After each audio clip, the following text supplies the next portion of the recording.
Yeah, call a meeting of the select board for June 10th, 2024 at 6:30.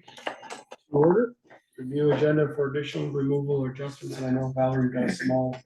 Yes, under the downtown designation renewal, if we could add the street closure request for Pocock Rocks. That information is posted on the website. And also the minutes of, the back minutes that got overlooked to be listed on the agenda. So May 13th, I think, and what was the other one? Anyway, additional minutes. We should put it somewhere. And that would be under 4.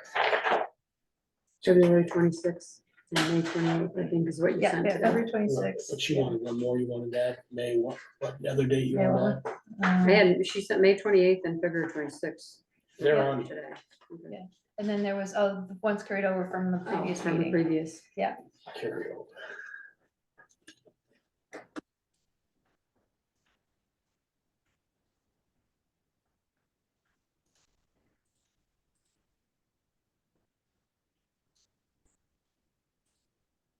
Okay. Those are February 26th, May 13th, May 20th, and May 28th. You got February 26th here, so May. Yeah. 13, 20, 28. 20, and the 28th you've got written down, so those two dates, May 13th, Yep. 20 you want to add. Thank you. Okay. All right, overview Zoom meeting, you got anything else, Chester, or anything? No, that's- Okay, overview of Zoom meeting operations and procedures, rules for participation, we're all hats at this, 4 years in. Mute your microphones, recognized by the chair, etc. Public forum, 5 minutes per person for anything that's not on the agenda. I have a reminder for the MAUSD budget vote is tomorrow at your local polling place. The Bristol's upstairs in Holly Hall, and polls are open from 7 a.m. to 7 p.m. So please get out and vote. All right, regular business, continued consideration of quote from Sargent's Welding and Crane Service for install of movable rails on the universal fishing platform in Eco Park. All right, Roy, you're up. Come on up. Okay. Can I share my screen? Oh, yeah, can you make him a co-host? You are the host of it, so you should be able to.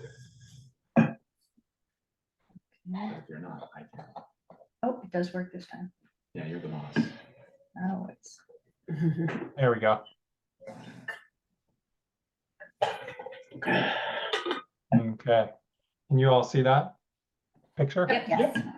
Okay, so here's the repair fishing platform, and we're going to talk about the railings today. So you can see the railings from afar. We're looking upstream here. Just wanted to use a photo or two. And here's a zoom in of the railings.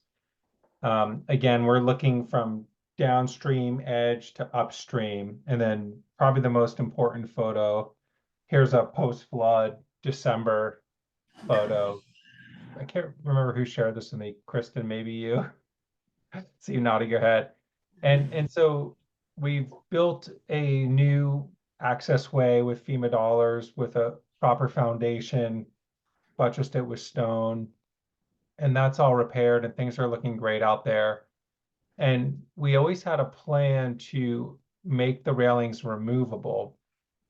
In our discussions, as we've gone to the doctors who manufactured the metal pieces of the platform, they got some apprehension and said the railings are really heavy and sort of balked at our plan to try and get the railings or some portion of the railings off the platform, with the idea that when river flows over it, the debris and ice will pass over the platform, and making it less complicated to maintain. And also we believe that a combination of the upstream boulder moving a little bit and also pressure on the upstream railing combined can cause that upstream bracket to fail. So we want to try to get rid of the debris loading and pushing. If you look at this corner, the upstream corner carefully right in there, you can see a gouge in the metal from the railing deflecting. And these are like thick metal tubular railings. So the force of the river, we know, gets strong. So then, as we were again talking with doctors, and then they started balking a little bit about safety, which is understood. So we said, well, can we manufacture a way to close the railings so the two on the ends could swing in, and we'd have essentially a barrier to accessing the platform from the front, as well as we'd have a gate to lock the fishing platform for safety reasons. And then we wouldn't have to have people unscrew these things and pick them up. Now, there's a couple ways to do this. One is to create sleeves on the sides, and we've been talking with Randy Sargent, who you all know does metal work in the area, and he came up with an idea to put some posts and hinge these things so they could just swing closed, a lot easier to manipulate.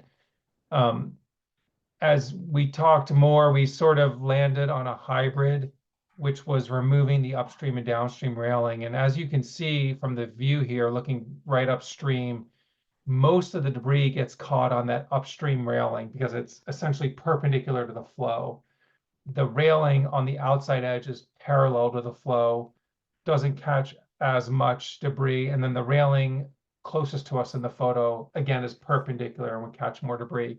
So our thinking was to simplify this and try to expedite people moving the platform from flood mode to use mode and back and forth. We would just deal with the upstream and downstream railings. And I heard from Valerie that the select board had some questions about that. So just wanted to give a little backstory how we landed here.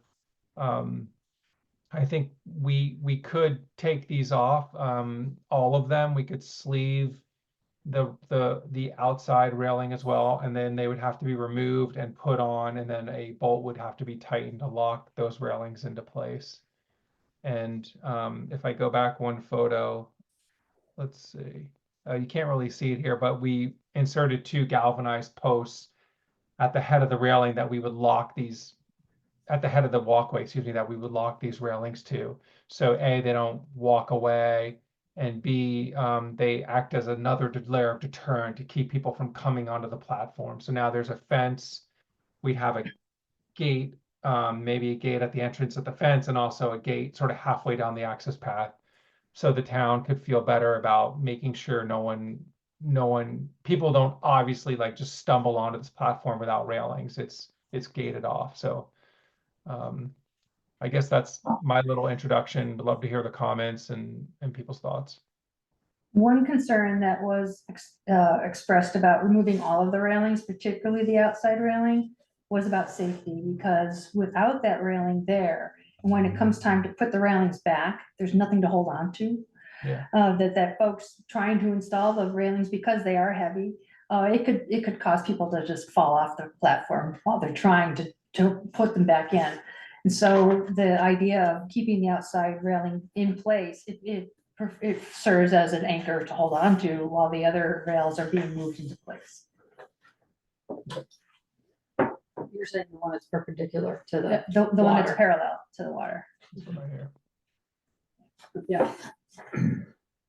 You know, I didn't think of it the last time when we talked, but because I couldn't see it, but now that I see it, I'm wondering if we'd be better off to fold the 2 sides to the front if we're gonna leave the front, so we only got one rail for the stuff to get caught on. That's a good idea. I mean, like I was thinking the same. Fold them Towards the, to into, Right. towards the front railing. I know your idea of putting them across the back to make a gate so they can't get on the platform, but I worry about that long log that's on the far end there is hitting on both ends. Yeah. right, what's in the blue stone and on the sidewalk there, that one. Yeah, Peter, I agree. so if they folded to the front rail as opposed to making another rail in the back. I do get the idea that the safety idea of a gate, but I just think that it's gonna give us more to get stuff hung on. Mhm. Great. Yeah, agreed. So for the hinging aspect, are you looking at having each side be just hinged on one axis, or are they hinged in the middle as well? Well, it's a little hard to see, but I think you would hinge them, well, the original plan was on the corner, but now that I hear and look at this with you all, maybe trying to hinge it out here and folding them out so there's one railing. It's a little hard because this side has an acute angle, so it wouldn't freely swing by this one. So you'd have to Right. like have a gap, have a break in the gate. So this folded as well. So the whole thing would swing closed. So this would close, the picture is distorted because I'm looking from the side, but this gate would about close and meet this point right here in our original concept. And then this gate would have to fold in half and then swing. Hello. Hold on, right, we're having Um, technical area. My typing buttons. Okay, right, because so that angle, it can't hinge. There isn't any space for it to hinge. So you're right, it would have to hinge at a point before that. That's and right. Fold in on itself. I would, when we talked about this last week, I went up there because I dropped my kid off at school and drove back and looked at it, and that's when I looked at the angle and was like, that can't possibly work. Yeah. But I don't know, I have a lot of concerns about, as you brought up, the taking them off, putting them back, the timing of that, like, there's gonna be a potential rain, the timing of getting someone up there or two people up there to do it. I honestly think the safest thing to do is to just leave the railings as they are. And I know that is probably gonna cause problems, as we can see from this photo, but it seems like we could potentially be risking people's safety installing and reinstalling these rails, no matter how light we made them. Even if they hinged, it's still, you have to, more than likely, it will be Eric and his crew that would need to go up there and make these adjustments potentially before a storm. Oh, we're in the middle of a storm, can you go do that? And that doesn't seem right to me. If you were to do what you were talking about, Peter, I mean, it does leave it open for people to get on there, and I don't think that's a good idea, for whatever, but if you were to put them the other way, you would have to figure out, like, the railing on this side, you'd have to put that one in first and the other one, because if it's in second, water and debris coming down might get. Hook in it and swing it around. Swing Yep, it back yep. around. Plus, if people want in it, they'll just climb right over it. It's not like that's like Right. Fort Knox or anything. Right, and the fact that we put posts on this thing back here makes no difference at all. I mean, I guess if you're in a walker, Either it would you're- prevent you. Either you abide by the rules or you don't. Right. Right, exactly. I mean, it's just so open, on the platform, definitely, you have to deliberately have to sort of climb down or whatever, or just climb over the railing, but then you're making your choice. And I was thinking, like, could you design something where all the railings could be hinged down, but then the weight of that, how would you actually physically do that and bring them back up? And it could potentially just cause more problems as stuff drifted down. I don't know. The only thing I thought of when I was up there last week, and I don't know what the regulations are, the only way to defer or move some of this water or the stuff coming down is to put some sort of barrier in the rock that sits before our platform and have Some that, kind of flow. have that catch the brunt of it before it hits the platform. Almost like a snow guard. Yes, Well, but- yes, But that's a great idea, but when the water is almost the height of the road, correct. Well, all those logs are on the top, Yes. and anything diverts gonna. Correct, yeah, there's no easy way, it unfortunately, even though it's a great platform, it just happens to be in completely the wrong place for this kind of weather. It's great for fishing, but What, any kind of storm, this is what's gonna happen. Yeah, and anything we divert from there, it's just gonna hold up downstream. Yeah. well, yeah, but we don't have any platforms down the street. Yeah, but there's a whole lot of other things, the We have a great- bridge, or whatever, We have a great big one, That's true. half that size, right at top of our house.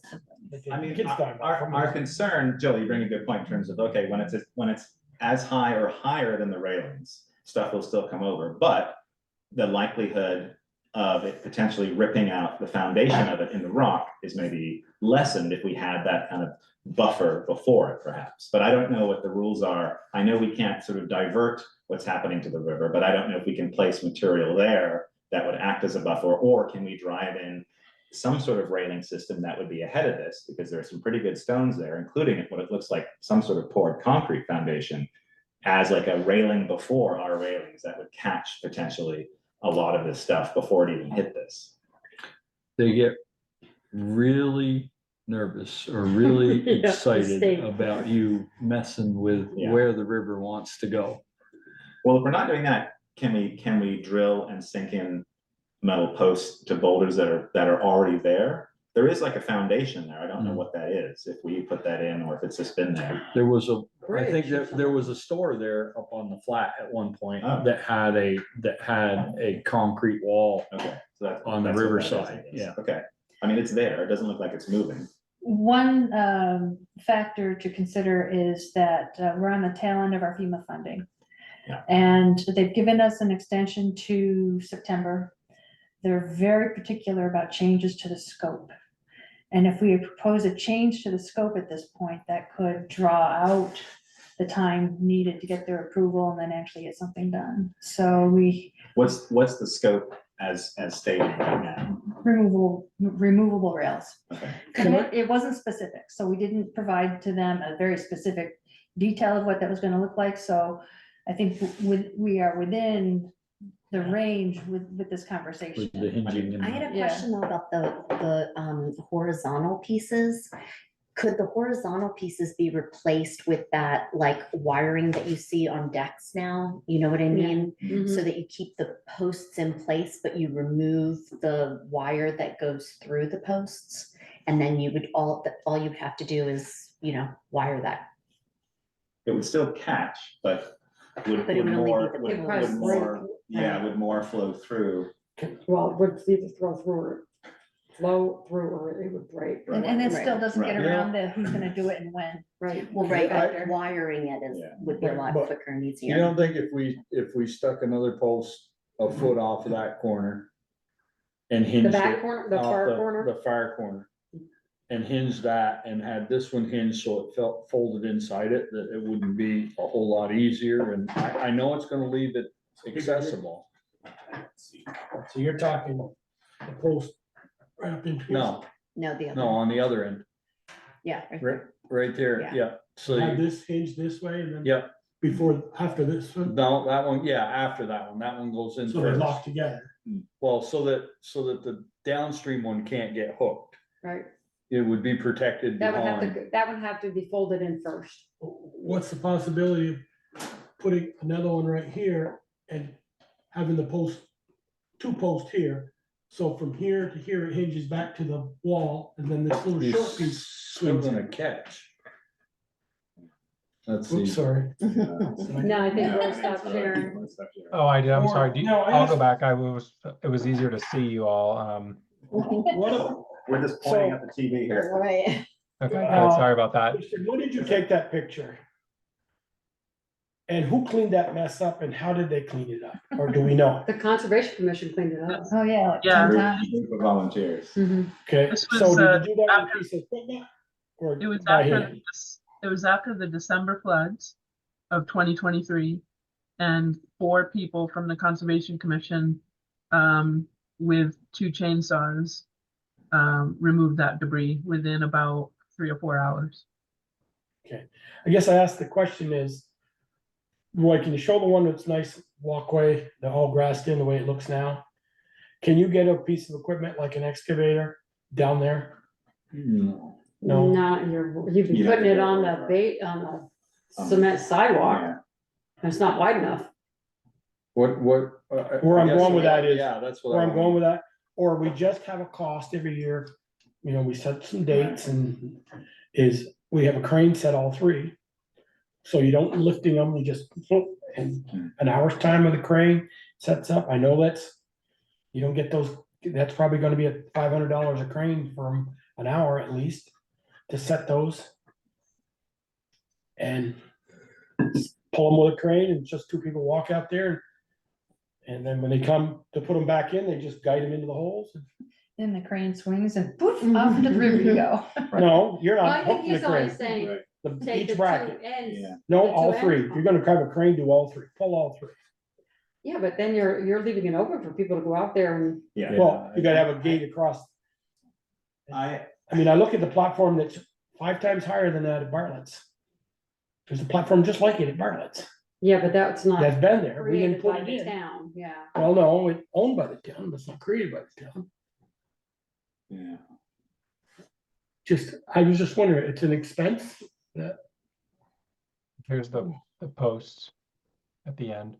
see, there's a post at the end, so you can't go down Yeah, there. well, Yeah, that's you gonna could be put it, you gated. could put a gate across Yeah, there, with a but they can chain walk that's around there. enclosed. Closed for But the that's season. what, but Yeah. at what point, Can you fix? at the- what? I'm sorry. You didn't wanna At say what it, but I point did. are we not liable for people's actions? right. I If mean, you put a sign up and You're not say you meant to. can't use it and they do, then It's it's their closed. fault, right? Well, they can and they will. Right. I mean, I Yeah. just, Yeah, there's only so much, you're right, there's only so much we can do, but. I mean, it's no different than a sign that says swim at your own risk. Right, I mean, and people do.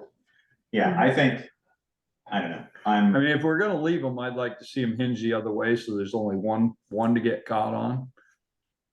Right, and they come down, they hit that 3 squares, Yeah. and the They logs just kind spin of one spin way, around. and- spin one way or the other I and keep agree. going.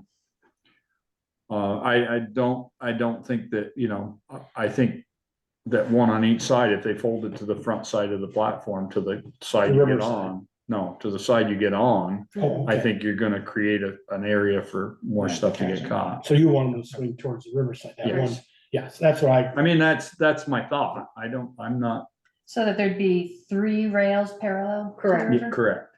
You'd have to take the, The lower on the leading edge, on the upstream side, you'd have to put another pole out Mhm. a foot or whatever, so that that one hinged and the downstream side could be inside it, and then nothing would. That actually Catch might it. strengthen the outer assemblage from getting damaged. I But guess you we'd have still to have check to- the structural load on the platform to make sure it can handle that weight. Oh, right. You still have to have one or at least 2 people go up there to do this. Yeah. And I don't know. Well, the question is like, when do you do it? Do you just say, okay, at the end of the summer, I mean, we may have summer I storms. mean, that it's we can't- no but it may different be- than when we do our parking ban or whatever, we Well, no, set but a- I'm just thinking, you can say, okay, come October 1st, we're gonna go and close it down or November, whatever it is, and leave them for the winter that way. Well, I think if And it's, then open it back up after Memorial Day or whatever. well, I think if it's a fishing platform, if you can't fish in the river until May, I don't know, second week of May, I have no idea. what the second rules Saturday are. in May until the second or third Saturday in October, they come out after that. It's a fishing platform, you can't fish in the river anyway, so. Another thought is that making whatever improvement we come to might not be any different than just leaving them the way they are, and if they never get moved. I mean, build the installation, build the capacity to do it. If they end up not getting used the way they could be, we're right back where we are, which is where we are. But if we don't do anything, then we're right where we are. So I guess it's a question of, what kind of Right. effort can we make? It might not always work, but it might work a lot of times. And, it's better than nothing, but if we don't do anything, we're right back where we are. But I think that sometimes that might be the only way to do things.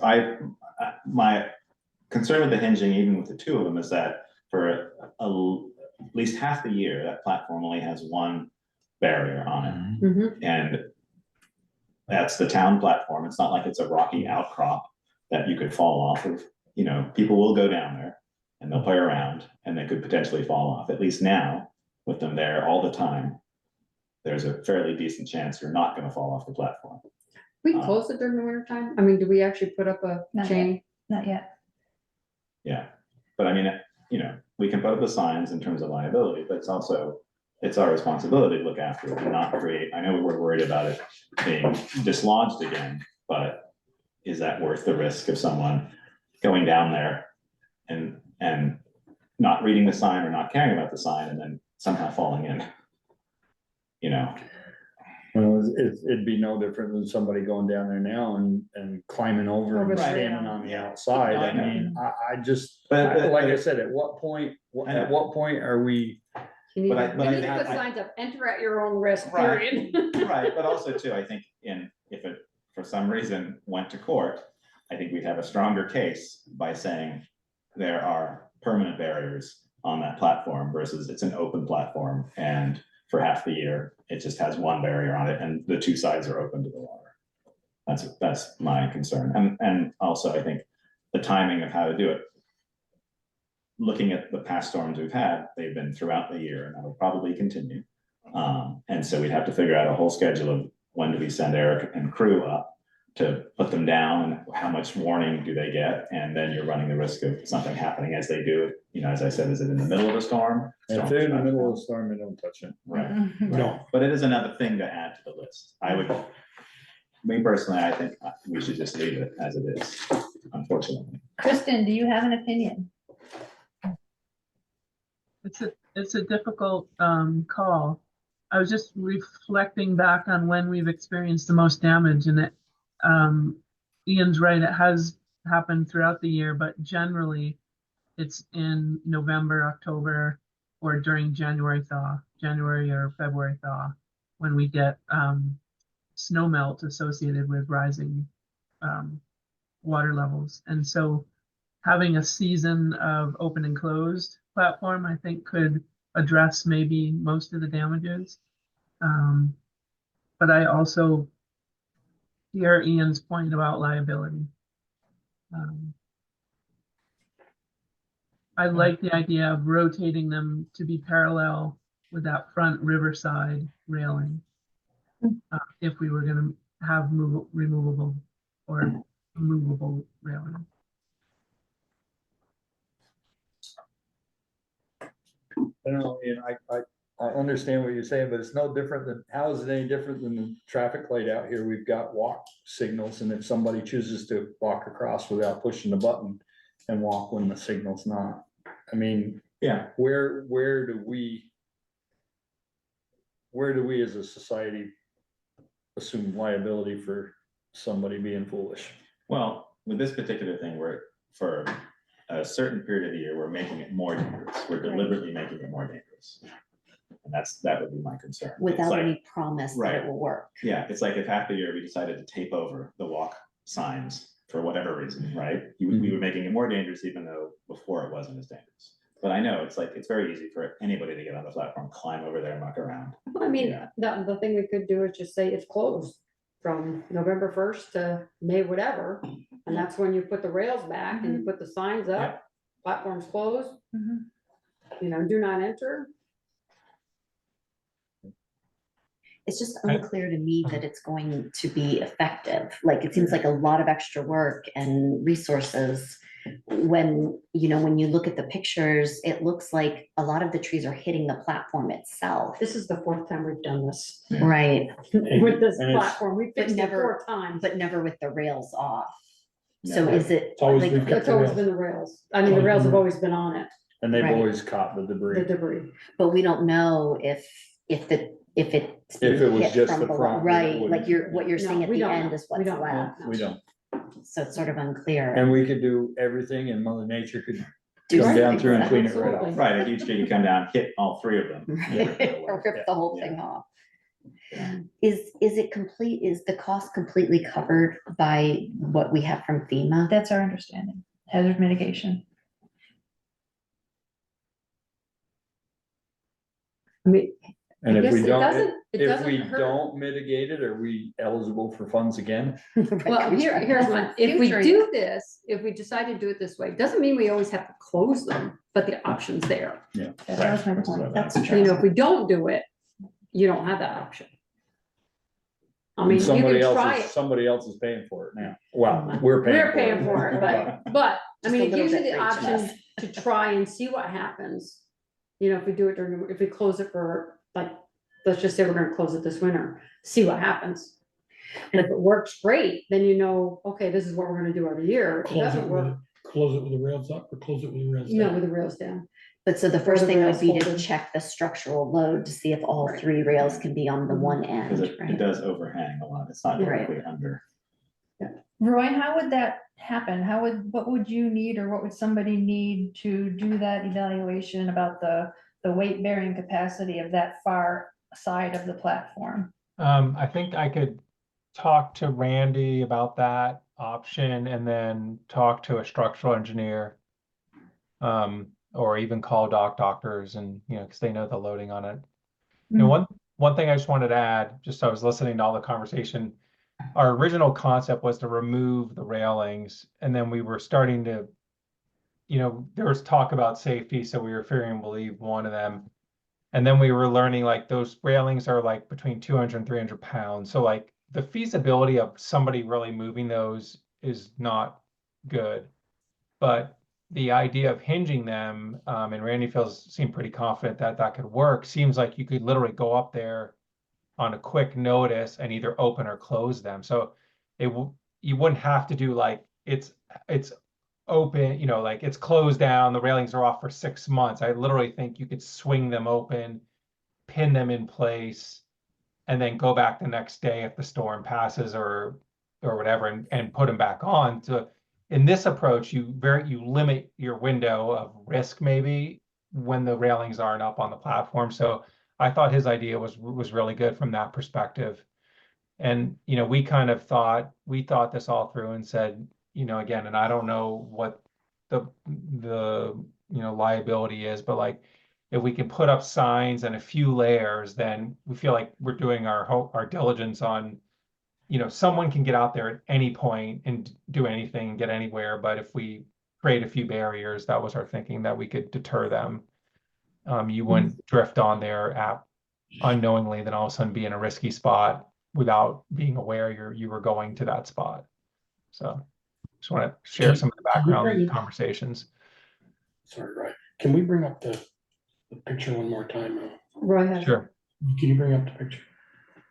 Of the debris? Well, yeah, the debris one. Everyone. No, you answered my question. There's too many rocks here. That downstream one is going from the sidewalk out to the stream, can't fold that How, out down towards the stream. So it would basically tuck underneath that platform where the water's going up, but it won't. There's too many rocks there. What about the option of going with lighter weight material Right. for the railings and make it so you could remove them completely easily, maybe with a 2-person crew? Has that been discussed? Yeah, the lighter railings and the wire were discussed, but remember, this is supposed to be ADA accessible, and there's weight limits and force limits so people can lean on these railings. So I'd have to sort of check to see how lightweight we could go, and then that gets us to the issue that we said we would adjust these railings, not necessarily replace them. So we'd have to look into that a little further with FEMA to see if that's eligible.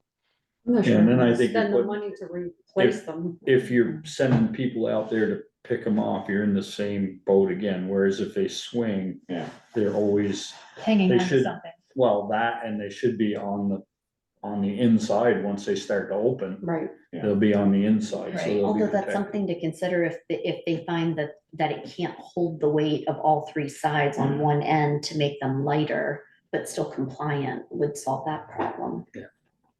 Sounds like So we need first we have to check. more time. We need the weight Well, I bearing think- check. I would like to see, I know that Randy's written it up, but I think I need to see more detail. It doesn't seem like it's fleshed out enough to actually know what's going on. I mean, Randy might have it in his head, but I guess I just don't want him to start working on it and then realize like, oh, I should probably do this, or this isn't gonna work now. Like, I think I Well, need he's to not clear gonna it. do anything until the select board says go. No, I know.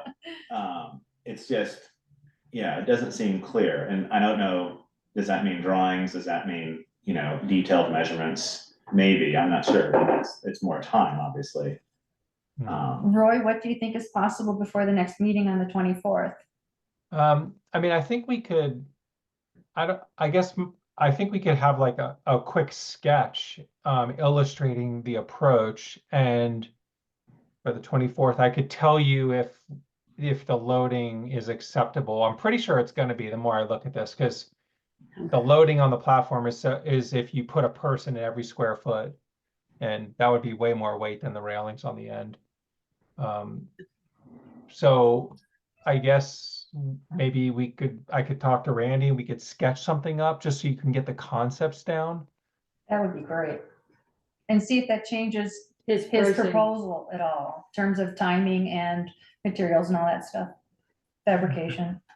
For his proposal, how much of the original railing was being used?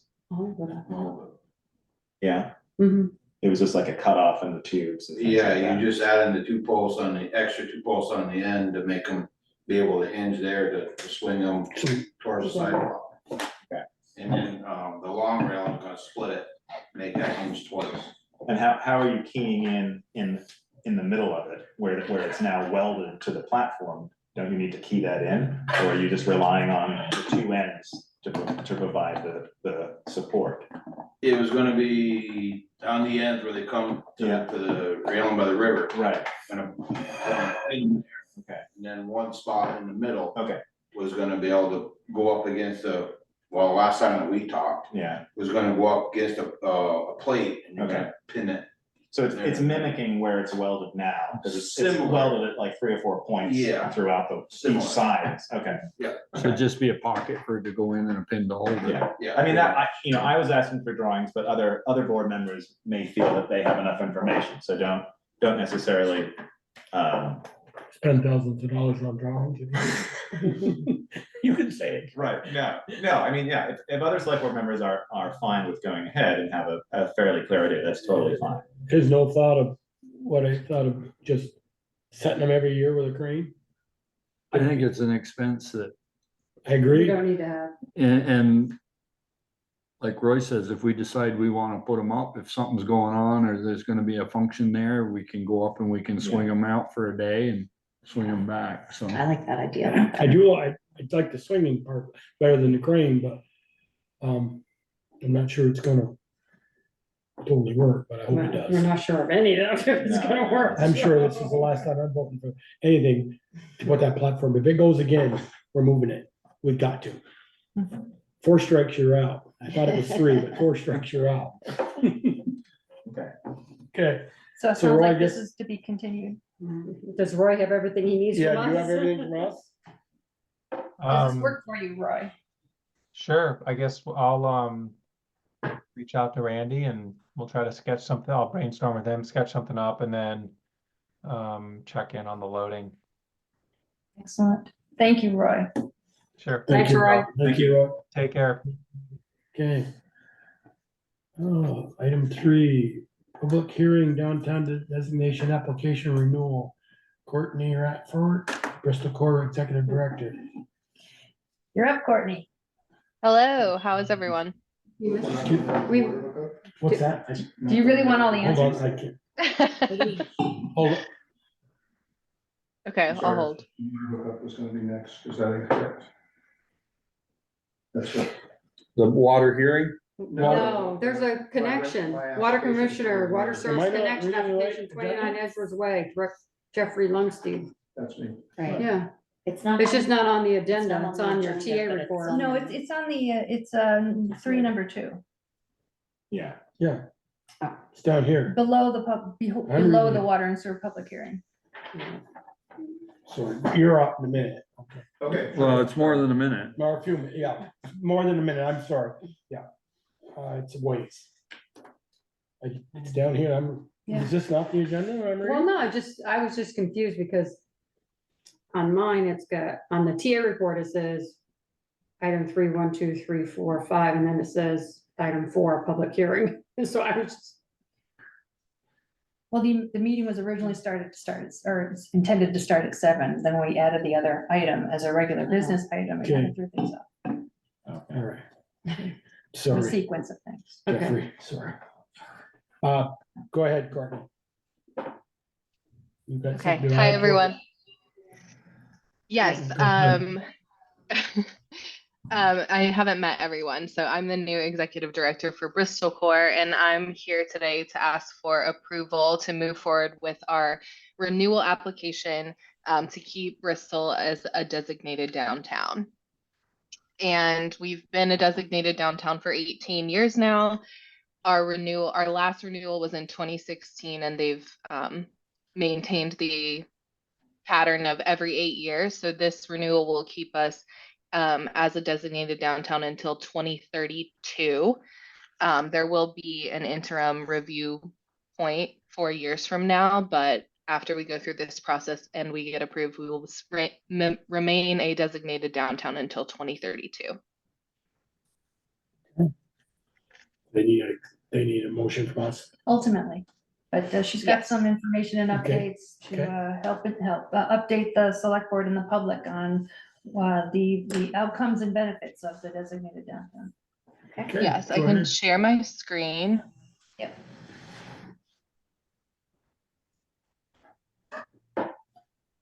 Okay, can you all see this? Yeah, first, Okay. yeah, we're still in my TA report. I think. Yes, so these are, by being a designated downtown and staying part of the state program, these are the benefits that Bristol will continue to have. They're mainly related to historic tax credits. So you can see them here. And as Valerie shared, she circulated this document already. And in order to apply for this renewal, these are the things that Bristol Core will need to submit. And the town, I'm also working very closely with Valerie to submit the pieces that are on behalf of the town. But Bristol Core, as the designated downtown organization, came together last month to put together an outline for our 5-year strategic plan. I'm happy to circulate that. It's very much in draft mode right now, but I can share with you all the high level goals that we plan to include in our plan. They are, oops, sorry, that's not the right document. I have a lot of things pulled up.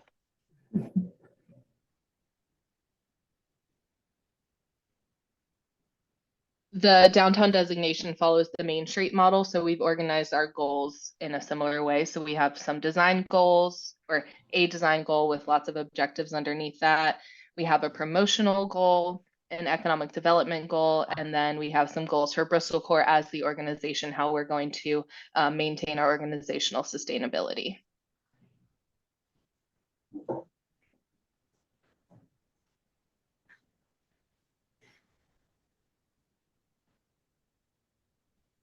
Any questions for me? Any questions from the board? No, looks No. great. It's a good thing to do. Yeah, exactly. Yeah, oh, Yes. yeah. The group's been there for 18 years in Yeah. various forms. And luckily they've moved this to every 8 years versus every 5 years.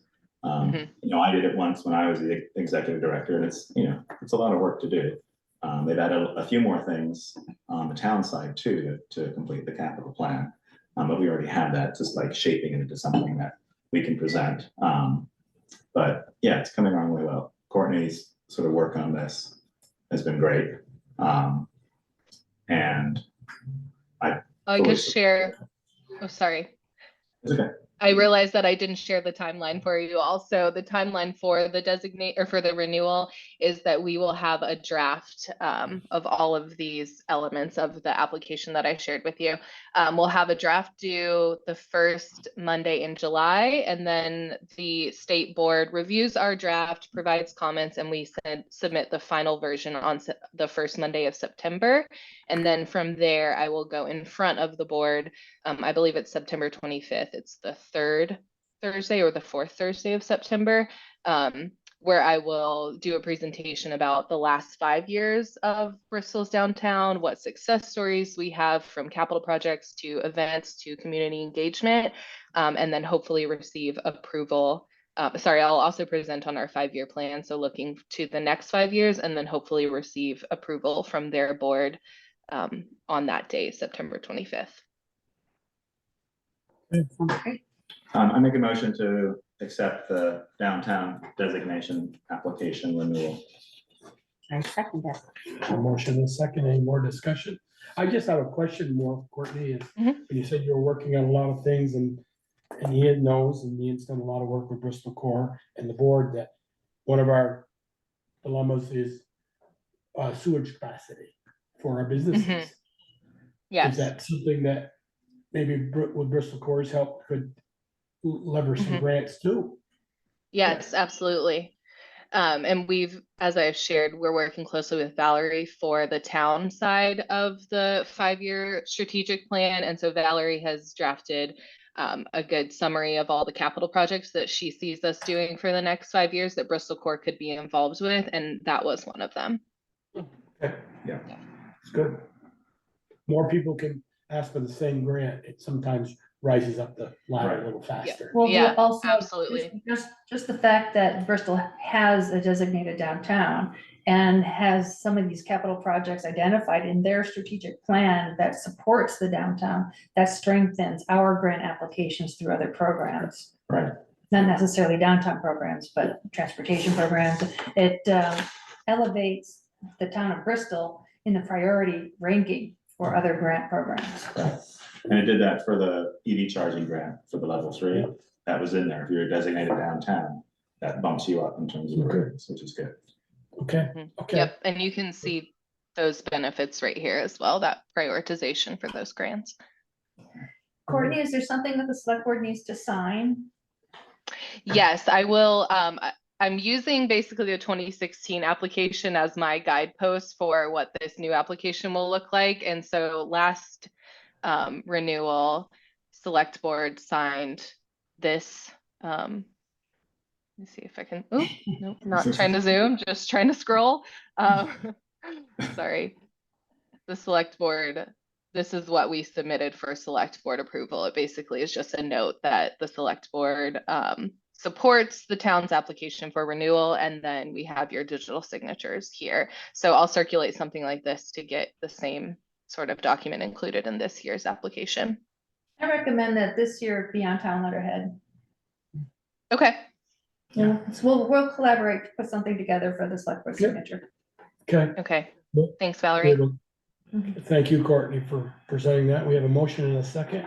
Any more hearing from Courtney you want to hear, or any more discussion? Hearing none, all those in favor, please say aye. Aye. Opposed? Okay, under public hearing, downtown application, renewal, any other updates? That was, we have the main. Oh, the Pocock Rocks. Pocock Rocks. Yes. We'll close that. And what is those dates, Courtney, for the public out there watching? August 17th from 1 to 9. August 17, 1 to 9. Yes. And the event starts at 3 p.m. and we'll finish at 8 p.m. Yeah.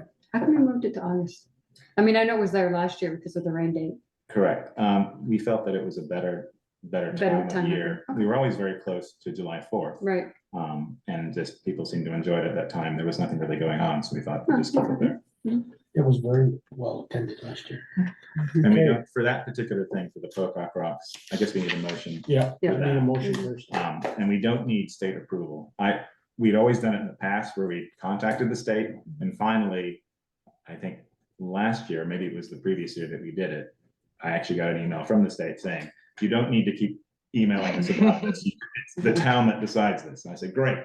So Okay. it was always a big question. Entertain a Always a big motion? question mark. I make a motion to approve the Pocock Rocks closing the street application for August 17th. I'll second. There's a motion to second. Any more discussion? Hearing none, all those in favor, please say aye. Aye. Opposed? Abstained? Okay. Thank you, Courtney.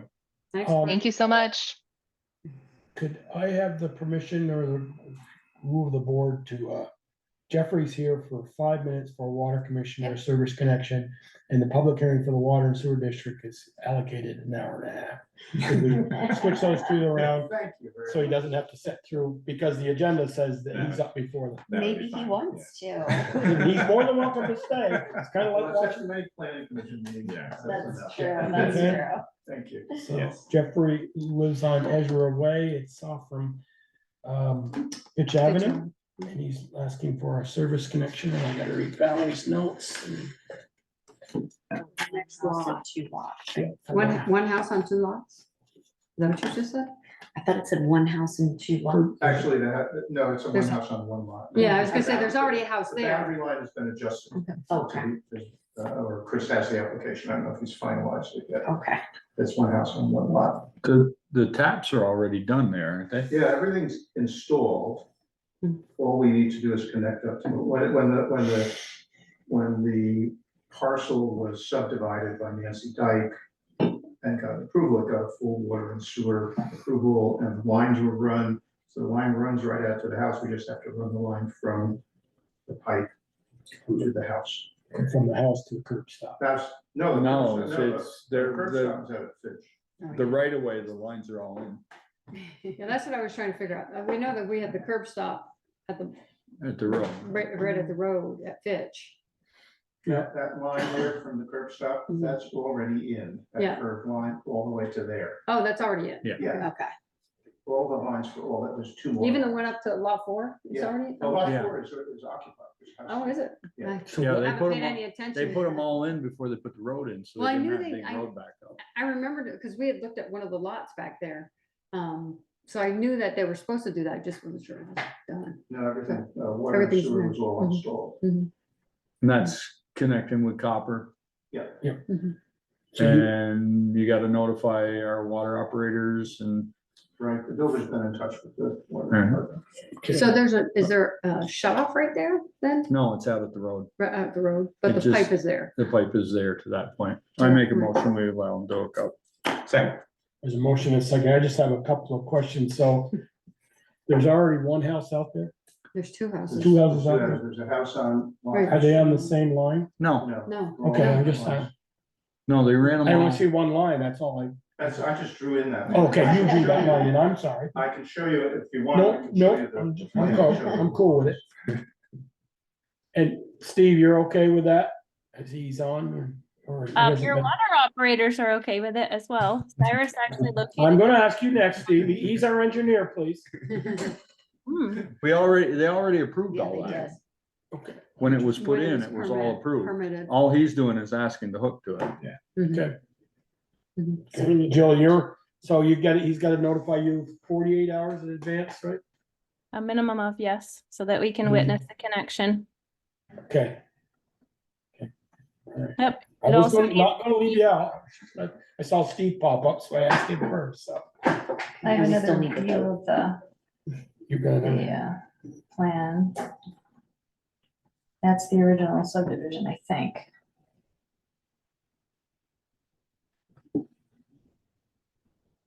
Yeah, I remember when we let him hook the first time.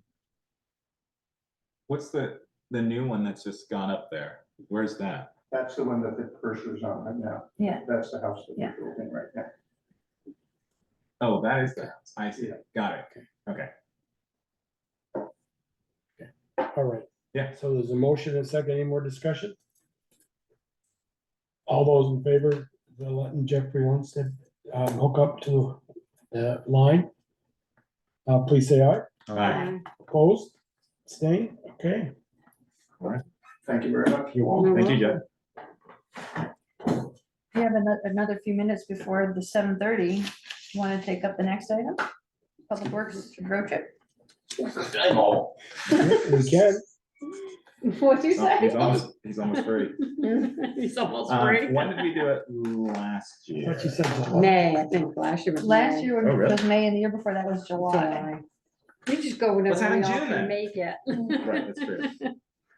When can Eric make it? Since he's He's on vacation here. Wait a minute, hold on a 2 weeks. second. Whatever I'm you gonna want. know what's going on then. Oh, okay then. You're on from the 17th off till July 1st. So nothing in June. That's good. I Okay. ain't going nowhere with them, staying home. That's all right, you're on vacation. Working for Not Starbucks. scheduled. Okay, we're not- Can you do that? Aren't you official? I can make my own darn rules up there. Wow. Yeah. Wow. Watch out, you're on camera. And on my Yeah, Denny's probably watching. July, you wanna do it on Monday night, non-meeting night, or you wanna do it? I don't care, I can make work, whatever works for you guys, whatever. Last year, we did it at like 3 o'clock in the afternoon. Yeah. You wanna do that again? It sounds like you don't wanna do that. Well, it just means I have to leave work early, so I just need Is that that enough okay? advance. That sounds like a. Not positive. really, Oh, but okay. Well, we can I do it usually make later. it work. We need light. We meet on the 8th and the 22nd. Wait until 9 Yes, o'clock, Monday. why are you? I don't know. Also, is Queen Bee open? That was the big thing. Yeah. Yes, We no just had to be creamies. there in Wait, time. what? No creamies? Not yet, no creamies. Okay. But we're gonna have creamies. We need to schedule that. in. We need to make sure that we need to ask her when she's gonna have her new creaming machine. Exactly, so that's, it should be based around that. Hey, can't go to the Village Creamery stand, No, I know. not this year anyway. Okay, We could take a ride out to Goodies. Or Cookie Love. That's yeah. true. Or- That's gonna be- that's gonna We're be- really talking about a road trip. Or Olson's Cookie on, Love's closer than Goodies. Yes, or I know. Main Street in Middle, in Virgins. Yeah. Well, there's Full Belly Farm. they do So them there's as well. also one down in. Oh, well, there you Middlebury. go. Yeah, they're closer. Full Belly Or Farm. Village Creamy Creamery, stand? the Village Oh, really? Market in New Haven's got. Oh, that's right. That's they right. do. Yeah, did. Jay and Patty got creamies there, yeah. Sorry, I have. Yeah, you forgot off, job right there. When are we gonna pick a date? Or do you, Are we looking at the 15th then? Is that or do you wanna, The 15th of June? July, Oh, I was gonna say, or the first? Wanna get it out of the way? Yeah, either one of those, the first. I won't be around on the first. Okay, 15 it is, going Hang once? on, let me get my calendar, the 15th, I don't have Wait, any, are you that's a back on the Monday? 15th? Yeah. July? Okay, Yep. all right, at 3 p.m. I know it's a little early for Michelle and Pinker, but I can make it. me too. Can you get a bus for us? I can, but I'm gonna have to drive because I know my driver is headed to Florida. That's, I think, July 2nd or 3rd. That's why I was kind of hitting around for the first, but. Well, I don't need to be there. No, I- no, I know no, the no, no, rules. I can drive it. It's all right. I forgot how to drive one. All right, does that work for everybody? Is that Yeah. 3 p.m. okay? You wanna do 4 p.m. or does it matter? Don't matter. Pinker, I'll do 4, Oh, I don't care. All right, 3 p.m. 3 p.m. July 15th. Is that Yeah. going once? Going twice? Sold. Eric, it might be nice if some of your fellows can join in this time. Oh, I would pretty much bet Colby will go, and if Bridgers doesn't have anything going on, I think he might jump on board. Good, that'd be good. Didn't I know someone come Colby last? will go, I'm pretty sure that he would go. Okay. Didn't someone come last? Not last year before, Okay, or the year before that. all right. Can Eric go? Is he free? Or does he Yes. need to be? Yeah. You're back working. Huh? That day you'll be back working like that. Yeah, I'll be back the first week of July, Okay. so I'm only out the last 2 weeks of June. That way there I can have some more time off, because I used all my time now. There you Have go. you? Good. Good. Really? It's coming. Well, if you consider the 2 that I'm carrying over, yes. Mhm, okay. So you guys all set? Yep. Thank you, Eric. Thank you. Eric, We won't Just go on too the much side, on we it. didn't- or, well, no, I didn't even, no, never mind. Move along, go. It's not on here, department head. Yeah, This is a water, really. Yeah, well. the- Okay, just a quick update then for you. there is no department heads, Ron. I was just gonna say the broom's in, Okay, Great, Okay. so just waiting to get it scheduled, get installed. Right. okay, So, Thanks, okay, Eric. alright, see ya. Okay. Public hearing, water and sewer district annual meeting, review and approval of operating budget, capital budgets. We will primarily discuss of alternate rate structures. Bristol's water line replacement schedule review, Bristol West water line replacement project, 60% design plan review, preliminary discussion of water line extension outside the public right of way, and other updates or issues. So we'll start with bullet 1, review and approval of the operating budgets and capital budgets. well, as I indicated earlier, things are still kind of in the works. There's been, it's a long list of things to be, have on our agenda, so. Well, is there a particular one that you want to start with, that you prefer I'll to start I'll with? pull up the water. And not even turn the budget, but in terms of any of the others, are you okay doing budget first? And are you interested in the water? I think Yes, she she, is. I Okay, think she's 1, 2, 3, 4, 5. I think Diane wants the number 5 bullet, preliminary discussion of water line extensions outside the public right of way. No, am I saying that? Well, I don't- I don't know how you want to handle it. It was applied for before we talked about changing the rules. mhm. So that's,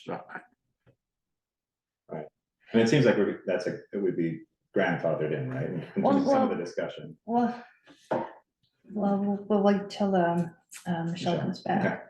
okay. But actually, I wouldn't mind starting with that, because it's kind of There's also- it's kind of a big topic and Diane's here, Yeah. so. And, yeah, Okay, So what document? That's our. It's in the town admin report. Oh, okay. It's the summary in the town admin okay. report.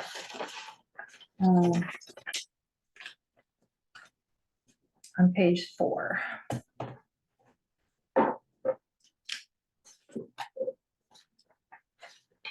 So Michelle, folks agreed that we'd hop to the water lines outside the public right of way discussion first. So this is the water use ordinance revisions. Correct. And Okay. so a quick update for context. Jill, Steve, Kevin Brown and I had the opportunity to meet last week, and we talked through a lot of different things. So there's still more to go. But one of the things that we seem to agree upon, following the issues that were raised with, well, the current J Drive proposal, but also other situations in town, but this one's the most time pressing. The question of extension of water lines outside the public right of way, and how does that get handled? Who's responsible for what, who pays for what, and that kind of thing. And then not only initially, but then 10 years from now, what's the deal? And there had been talks about easements and financial responsibility and things like that. And what I and perhaps we are proposing is the notion that regardless of whether a distribution line, not the service lines, but the distribution line outside of a public right of way should just be part of the system, just part of the system, regardless that whether it's inside or outside of a public right of way is almost irrelevant, because it's what's in the best interest of the entire system. Mm-hmm. And so developments outside of a public right of way would need to go through the entire approval process, meet all the standards of any kind of municipal extension. It would be paid for by the developer, and it would include an easement, a utility easement that grants the town all of the appropriate rights and access and maintenance and all of that kind of stuff that we would expect of something that's in a public right of way. And then thinking through too, for those folks that are in this development off of a private road. So let's using J Drive as an example, but there are others.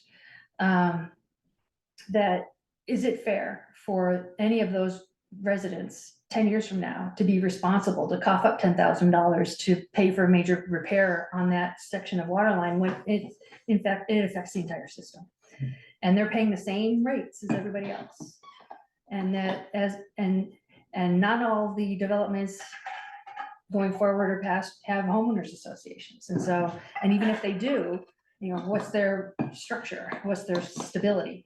And 10 years down the road, if there's a major problem for whatever reason, and there shouldn't be if it's built appropriately, the burdens of trying to track all that down and put all those people together and get the money and all those arrangements, but that's not in the best interest of the entire system. That it just, and we're not talking about a lot either, a lot of new lines this way. So that we just plan for it, build it into the asset plan, and just over time budget accordingly. And these are new ratepayers contributing to the cash flow and the capital planning for it, the capital contributions. So that's the proposal, is to not get hung up about private roads versus public roads, but instead, and even as we have proposals before us, before the ordinance can be amended to reflect any kind of new policy this way, conceivably, applications could be approved with conditions that would mimic what we would be looking at to be in an ordinance, like the utility easement. So subject to execution of a utility easements acceptable to the town. And we would rely on our town attorney to tell us what that is. So that's the gist of it. So given that, what we have now is, my understanding is sort of a bunch of random, and it's, like you said, it's only a few cases, randomly installed water lines that the town maybe doesn't own perhaps doesn't have right of way because it's a private line. It's like a mixture of things. And what this is doing is consolidating sort of, Not necessarily, because what we're thinking is this is going forward. okay, There are too many oddballs right, to keep track of and deal with retroactively. right. We don't necessarily know what's in the ground in some of those cases. I see, And okay. so this is, So we can't look back and look at those. Well, We're not- we're however- not gonna unless be- on case by case basis. However, we can, on Adams, he just came in to get a preliminary approval. He hasn't gone through the permitting process. Right. We can go Okay. reevaluate his and say, look, we'll put in the main, and then you're responsible, and we do the Well, he'll shutoffs for put it in. each. He'll put it in. Well, he'll put it those in, but I mean, specs. we'll be responsible for that main, and then he's responsible for Yeah. that, because we didn't issue a No. permit for him. It was Yeah. he was just coming in to look for a general. And So, that's but- also a different type of animal, because what they're talking about are service lines, not distribution lines. Right. So And you're that's talking about, different. you're talking about Just distribution. distribution Okay. lines, Okay. that the town will not be responsible for service lines. Well, no, I understand that, but Yeah. I'm saying that we would put in because we were talking about putting in something at the end of the North Right, we Street talked and about then a lot of stuff. putting in service lines all the way down. And I'm thinking that the way we're talking on this, we'd get an easement put in like a distribution line, whatever you want, Yeah, the 2 inch, main, 2 inch Yeah. 2 inch, distribution. whatever. And then they attach it, so we can have a shut off for each house in the event that Adam no longer owns it anymore and he decides to sell them off individually. Because that was the biggest concern I had was Right, like, where the curb stops were. right, and who's gonna pay if somebody doesn't, Right. if Adam decides, I don't wanna be the landlord anymore, and he sells them off individually. His proposal is a slightly different animal than what we were talking about, because it has very unique variables. I don't see why, Mm. it's still the same thing, it's still road. You still have houses off that road, I mean, it's no different to me than, J Drive. Cause it's still a road. It's still a private road, right? It only goes to one residence, so, well, Well, it'll go a to- duplex. And one Aren't there long two service duplexes, aren't line. there? Two duplexes. Well, J Drive goes to, No, I'm talking Totally. about Adams. oh, Adams. So, And then he had 2 houses, he's gonna have 2 houses on the other end. Yeah. which is- So given this, so you're talking about distribution, the larger line, Right. anything after that, let's say it goes to 14 separate houses. We would control the distribution line, look after that, even if it's on private land. Right. Anything that's connected to it is the responsibility of the, From the It'd curb be the stop. same as everything Right, else, to right. the curb stop. To the curb We would stop. be responsible to the curb stop okay. for maintenance Right. after it was Similar to what installed. we have now Yeah. Right. for any house. Right, right, So the easement area would be comparable to a public right of way. Right. For our purposes. right. And anything outside of that, we have the No, permission sorry. It's okay. to dig on it, dig in it if it Right. compromises That our easement, system. that easement would be granted to us to do all things that we would need to Repairs. do, install, repair, replace, maintain right? So the biggest difference really is that it's on a private. level. That's right.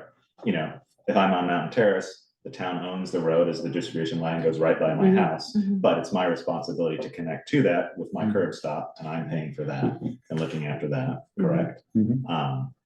And for this, it's just exactly the same thing, no matter where it is. But it just happens to be that larger distribution line is on a private road, and we just have the ability to get to that if we need to. Mhm. Okay, Well, that's what I said earlier, I think it behooves the town to have the ability yes. to meter those houses individually Right. as Oh, yeah. opposed to one master. Right, meter. because it locks, if it's a homeowners association or if it's 14, for this example, individual owners, it locks them into a real problem if something happens to that distribution line and it affects 14 homes, that how are they gonna figure out how to pay for that or do what they need to do, so, And, yeah. I and, think and it's- in those situations where there's some sort of failure, that jeopardizes the entire system. Right, Contamination, whatever. right, okay, I mean, let's take, as we learn now, Francis Drive is not, it's a 6-inch main going to a fire hydrant, not owned by the water department. Pre-existing situation. What they, and the development, we have the minutes, I had the minutes in the letter.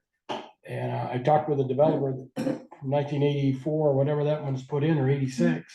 And he said the town wouldn't give me any money for it, so I think in rightful respect, the village fathers made some huge errors that night, was sort of said, you put it to our specs, and when it's turned on, it becomes property of the water department.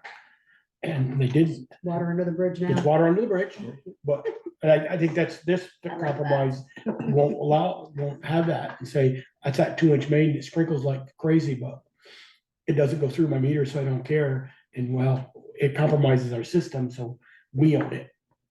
You put it into our specs and now we own it and now we're gonna go repair it. Just J drive and whenever you have those, is there a certain requirement before you have to have a fire hydrant out there? So when you do something like that, you. Is it 500 feet, Jill? On Is what, 500 feet? 500 feet between hydrants? I think that's the state regulation. Yeah, so there's So a would that be hydrant right required? across from J Drive and it's only, Okay. yeah, it's 800 feet up to Dottie's, but don't even have water. No, he doesn't have village water. No. So given the J Drive example, does this pose any problems with that particular development in terms of the recommendations here? Does I it change? don't believe so. Okay. I think it actually simplifies Right. things. Okay. Right. That's It makes it a the whole goal. lot easier for each landowner out there. And everybody. Right. One of the things that the select board / water commission discussed at that April 8th review, there was a lot of discussion about a meter pit, and that's where you're talking about the master meter. I mean, each of the units would still have their own meter. Right. But there was a discussion of the need for a master meter to control if it was gonna be a private line. Right. But if it's not going to be a private line, You don't then a need master meter, then the meter pit would Isn't not be necessary, which is another benefit. It's just one less thing to, It's one Go less wrong. thing to work, yeah. And it's pricey. yeah. One less thing to break. I know And I that. think all of that sounds good. I mean, Yeah. all of that benefits the town, and it looks like the hydrants too. You say regardless of where they're located on private roads, should be under sole jurisdiction of the water system. For exactly the same reasons. Okay, What's- sounds great. Next. Well, Well, Dan, you so- wanna say anything, comment, or? No, I'm just frustrated with how long it's taken. I know you expressed to me the other day that I was at. Yeah, I've expressed I agree it. with you. Yeah. So given this decision, of what sounds like a consensus then that may pave the way for the J Drive application to move forward, perhaps as early as the next meeting. Because what was reviewed on April 8th was not a complete application. So we still don't have an actual complete application to even potentially act on tonight. So, Yeah, but if you don't have the easement language and all that. Yeah, stuff, exactly. You really can't. I mean, and this isn't really in our ordinance yet, Right. so can we follow this it would be a You make subject it a to. condition. condition? Yeah. And Kevin is working on developing a template easement, but I don't know. Yeah, how far I'll make along. sure I'll get after him. I'm sure there are others that don't need to reinvent the wheel. Okay. Okay. So we Um, could be looking at the next meeting to June move this 24th. application forward. I have a question. Sure. You think we'll have the answer? There's 6 of us here. One of us might have the answer. We installed, or we partially have installed a 6-inch, 4-inch. 4-inch pipe Mhm. or service. And then these people will do curb stops onto it. Mhm. You're proposing that you will take over the 4-inch line. So the 4-inch goes from the 8-inch under Plank Road. It doesn't yet, but it will. Okay.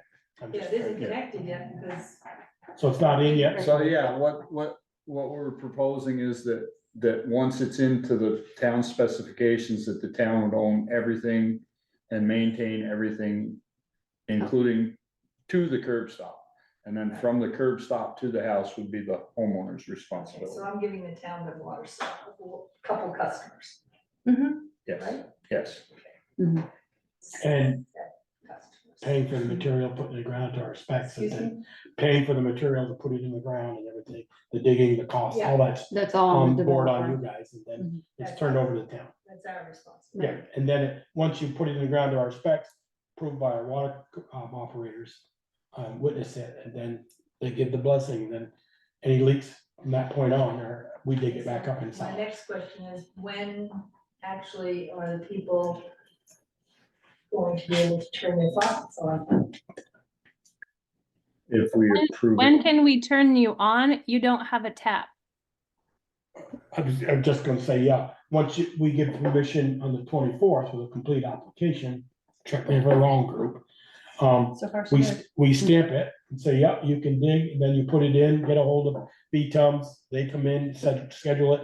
Okay, we're putting it in the ground, they witnessed it, yep, everything looks great, blah, blah, blah, backfilled it, done properly. And then, once you hook up the homes, Well, they it have to can. be, They had to there's be a bunch of connected other to the stuff. tap, yeah. Well, it has to Has be to be a tapped, wet tap. then it has to be Pressure pressure tested, then it has to be Chlorinated. sanitized. Yep, Cool. pressure tested, sanitized, water samples.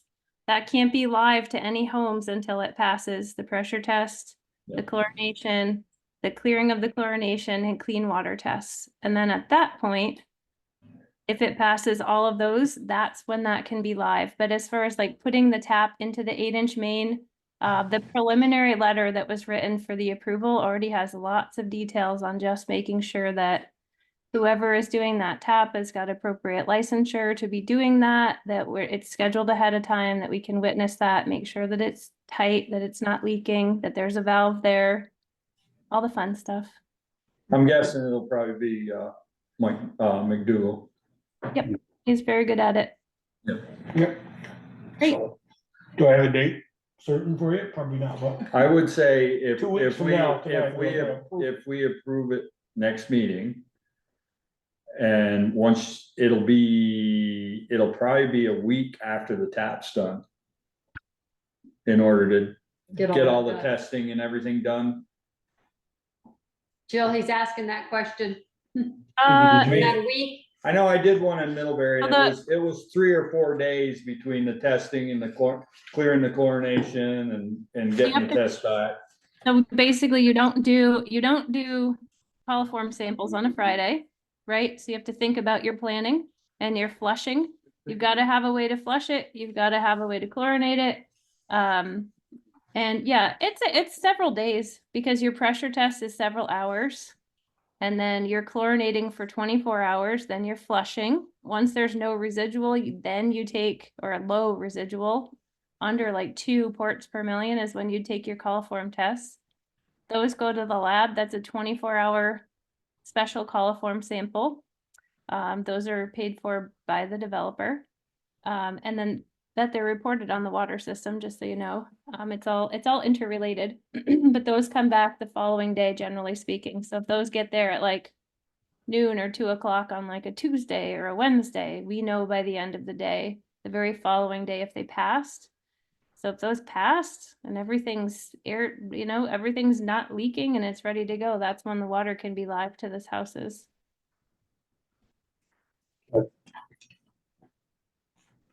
Oh, and also, Steve asked me to mention, it does require in the permit that Steve certifies the design as well, that it's constructed per the design that's on the drawings. As required by the state, their water and wastewater permit. Steve, where were you? How many years ago when we had some screw ups around here?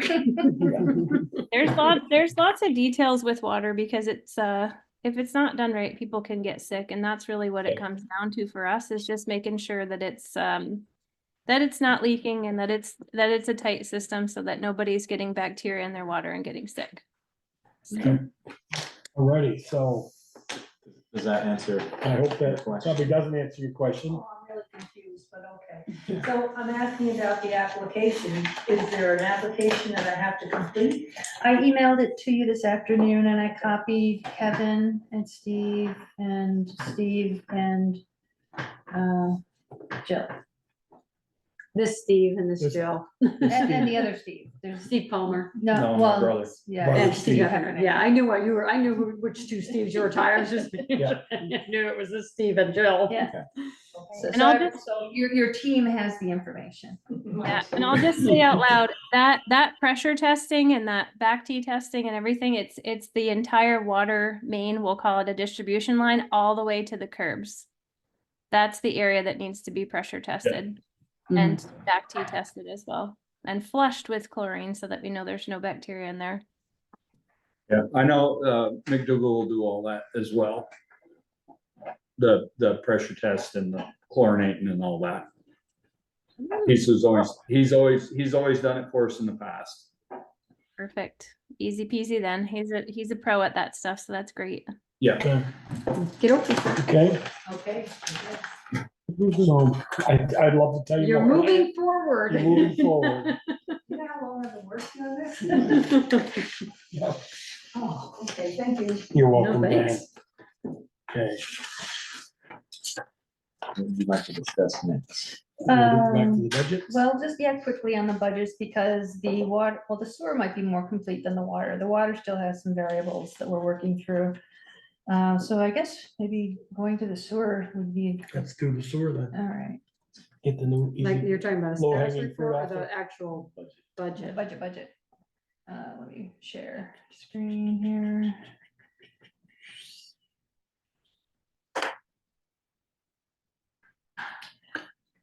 So. You know, it's the line. I bought new glasses and They the don't have the lens right size spot. is different. Oh, interesting. So the line is in the wrong place. No. Ah, Your line isn't up, right, because they shut down. They just, Right. they need to adjust them. They need to adjust your glasses, the frame itself is probably not right. Well, it's not the frame, it's my other glasses, the glass is More.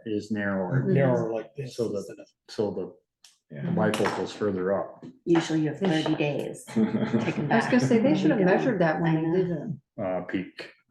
Peak. For gents. Okay, Okay. So sewer budget, we looked at this last time, and the only thing that really needed to be updated were the administrative expenses. And so those numbers are there, and the distribution is, how that's derived is laid out in my town admin report, where 2% of my compensation, 2% of the treasurer's compensation, and 1% of the clerk's compensation is allocated to the sewer district operations.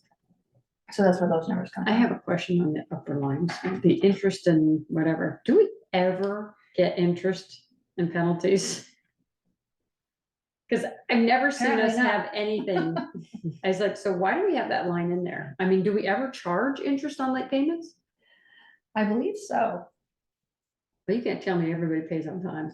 No, there but we are a should lot see, of late payments. right, Then there should be interest Yeah. / penalties, whatever. I don't know how it You owe works. you know. $95, you gotta send a check for $97.50, because $2.50 Right, whatever it is. should show that. Sure, yeah. I've heard more conversation among customers and things like that for the water system, but Mhm. not so much the sewer system. Because there are fewer customers on the sewer system, and But the water system's the same way. I was looking at it, and I was Oh. like, why do we have this line in here? yeah, It's like, okay. I'm 82% sure that interest and penalties do get assessed, but they might not be coded Mhm. properly, right, because we're budgeting a certain amount for each of those in terms of revenue, right? but then it's always zero. Right. It's Right, it's probably, not a lot, but, it's probably in the user fee line. yeah, very well. Yeah. It probably all goes Yeah. in there. But then why do we have the line? Right. I mean, we should know what that number is. Right, you would If, think if we we're, if If we're we're, charging it, we should know. what it is. Yeah. Regarding the admin and all of that, is there ever a way to remove all that from the equation, so we don't have to have such a complicated way of dividing up your time and other people's time? I would love it. Okay. I mean, is it, I know why it's there, I know why it's done that way, but I do too. And to me, idea- it's just, It We should was back convoluted. when it was set up, they wanted to Right. make sure that it's divided. the fairly. trustees wanted to make sure that everybody was paying for Right, what they were getting. and yeah, not everybody else who wasn't on the water Yeah. system, whatever. One thing that would simplify it for the sewer and the water is, rather than break it out by health insurance, retirement. Yeah, can't you Social just have a Security, set just like, fee? well, because they're summarized in other spreadsheets. We can go to just the final number. right. Can't we just say, Yeah, that would be. you know, And just take Admin 5% of fee. that, or 2% of that. rather whatever it than is, break admin fee? Right. Or administration fee, whatever you wanna call it, and just figure out what the number is and. Yeah, so it would be more efficient to simplify it to just one line Yes. of administration fees.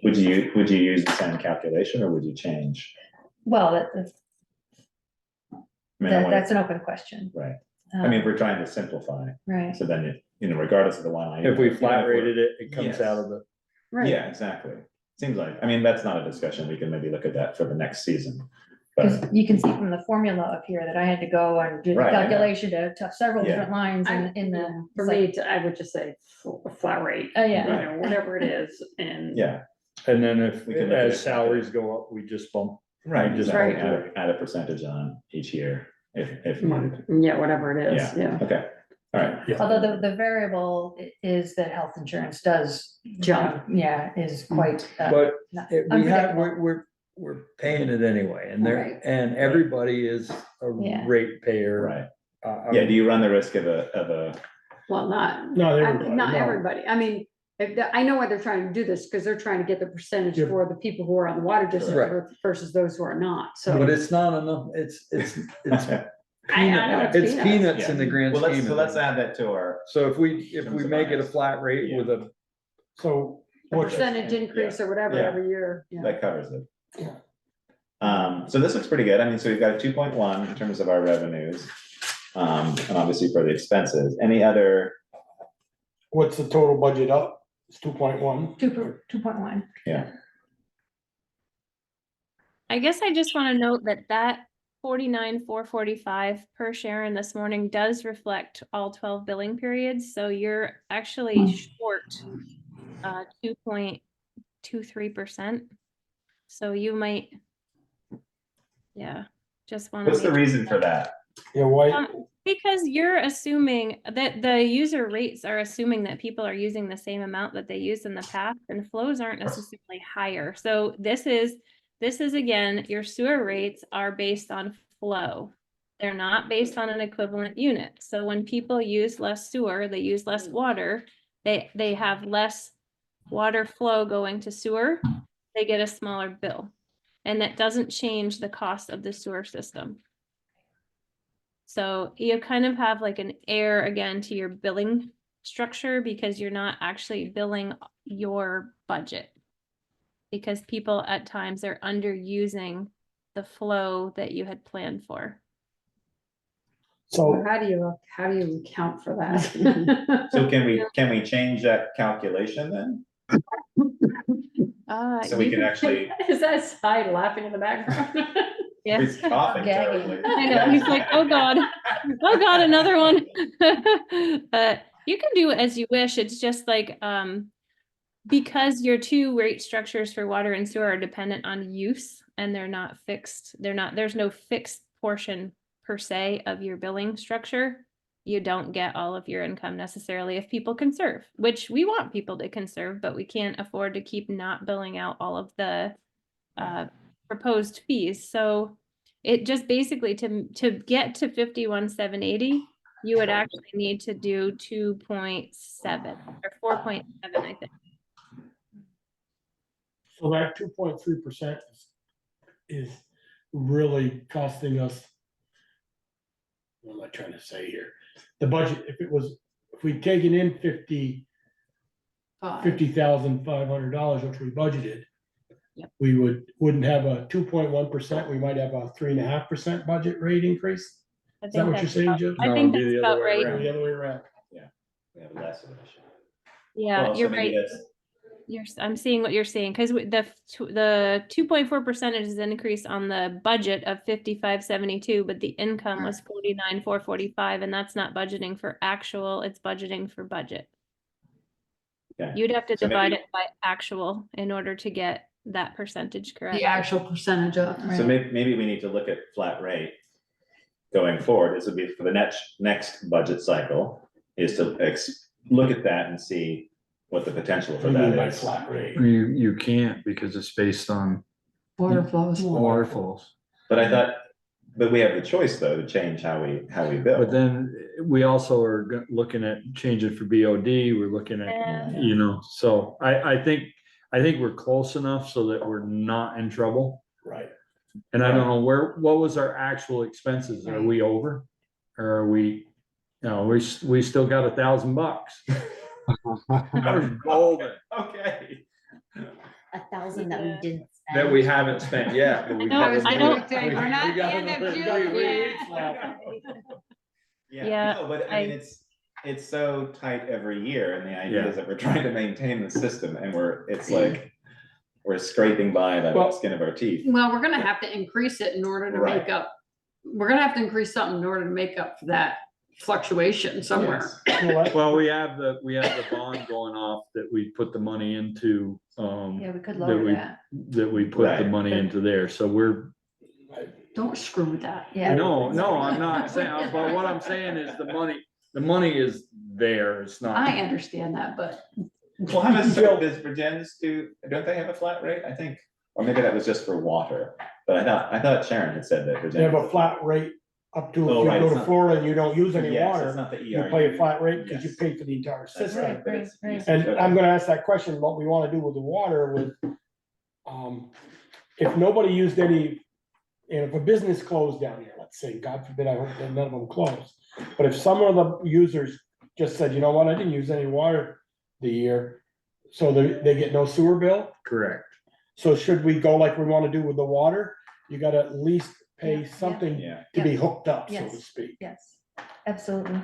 And that is a segue to the same conversation we are going to have with the water system and trying to develop this new rate structure based upon either equivalent unit or equivalent residential unit. Right. We're almost there, but I Okay. expect that the That's same okay. concept can be applied to the sewer, and the same type of analysis can be applied once we're through the water system. But the water system is just much more complex because there's the variety of different, Well, a lot more users than. more and different variety than we would have on the sewer system. So Jill, you manage other sewer systems. Yep. How are those? Not the billing.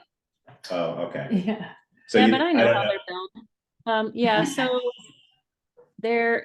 both of them are billed based on the number of bedrooms. So they're not metered systems. The other two wastewater systems, they don't have water.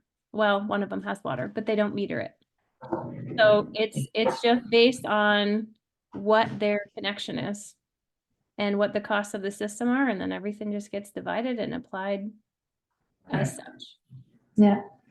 Yeah, So so it's easier we're to not, forecast that way. it is It's definitely. easier to, yeah, but it's not fair. It's not fair, right? It would, well, it's fair if it's all residential, Mhm. Right. where we have residential, commercial mix, Yes. you can't. And we have some outfits that are a lot bigger than others, so. Yeah, your source a more lot of people are complicated concerned. because of you have really high fats, oils, and greases. Your BOD and TSS are really high, and so yep, because think of the that's where types we of have to businesses. So And we're working towards it. Sorry, Joe, good job. Yeah. Sorry. I think, I don't expect, I'd be surprised if the select board wants to approve the budget tonight without adjusting or talking more about the revenue gap. I think by the next meeting, I'm expecting by the next meeting, we might have a proposal for the wastewater. That might be simple. Which, It's just that we as you didn't- said, we can apply. to the Yeah, sewer. it's just that Okay. the water one is just taking a lot more effort. But as I'm thinking about it, I think it could be done more quickly for the sewer system. Okay. By the next meeting. And as it relates to both, and talking about the structure, as I mentioned at the last meeting, there are a lot of different ways you can calibrate it. Jill mentioned bedrooms. Some places go by bedrooms, 3 bedrooms per single family house, that's one ERU. Some go by wastewater flow, others go by number of dwelling units. And so our recommendation is to go by dwelling units because that's consistent with what the state does. Yeah. And that way we'll be consistent with what the state does.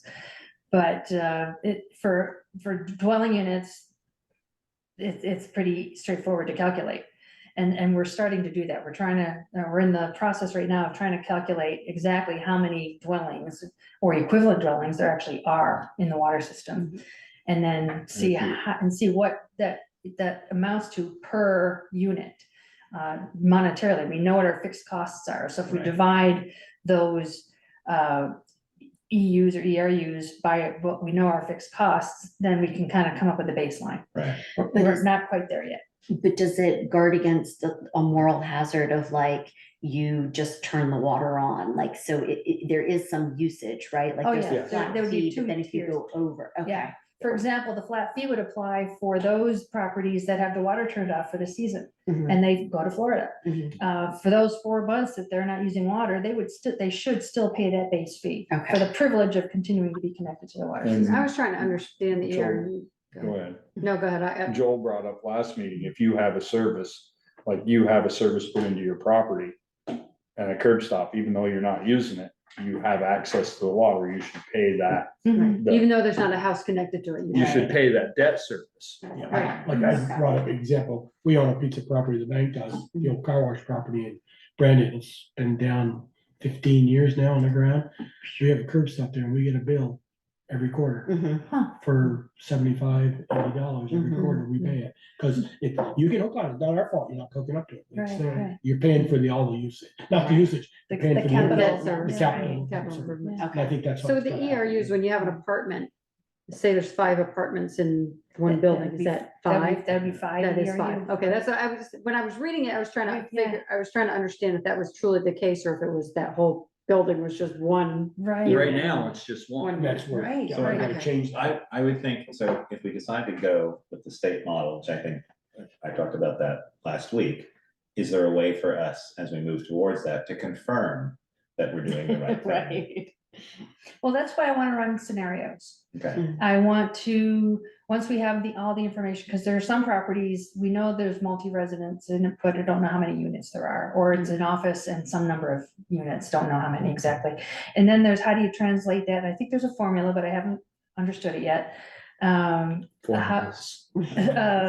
to calculate what that value is for non-residential. I was just gonna say, like the massage offices, the Yeah. restaurants. Or the school, or the school, shopping right, center, right. or, you know, the Walgreens, you know, Yeah. those, Steve- what are they? I Steve don't was know. suggesting for us to use the formula that's in the intended use plan.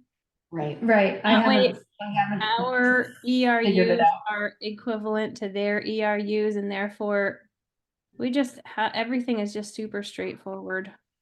And we're not having a bunch of different types of measurements for the same reality of this is water. Right. so given that, if we go that direction,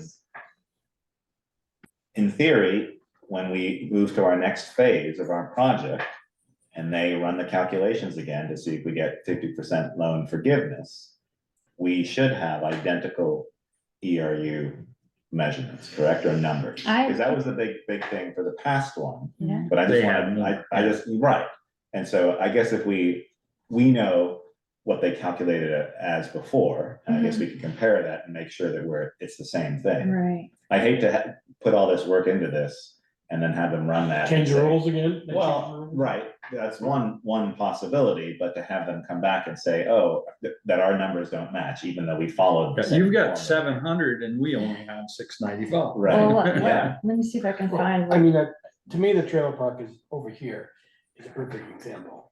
They call that one EU, We do, correct, not they. we do. They call it, and Yeah, I think it's 45, they call it Correct. 45, we call it 1. but Reggie Because we Boyce only is have at one his, meter. his 9 units, we call it 9, and there's 9 curb stops. No, there's only one. He has a master meter. Yeah, well, that's right, he does that by the road now. Yeah.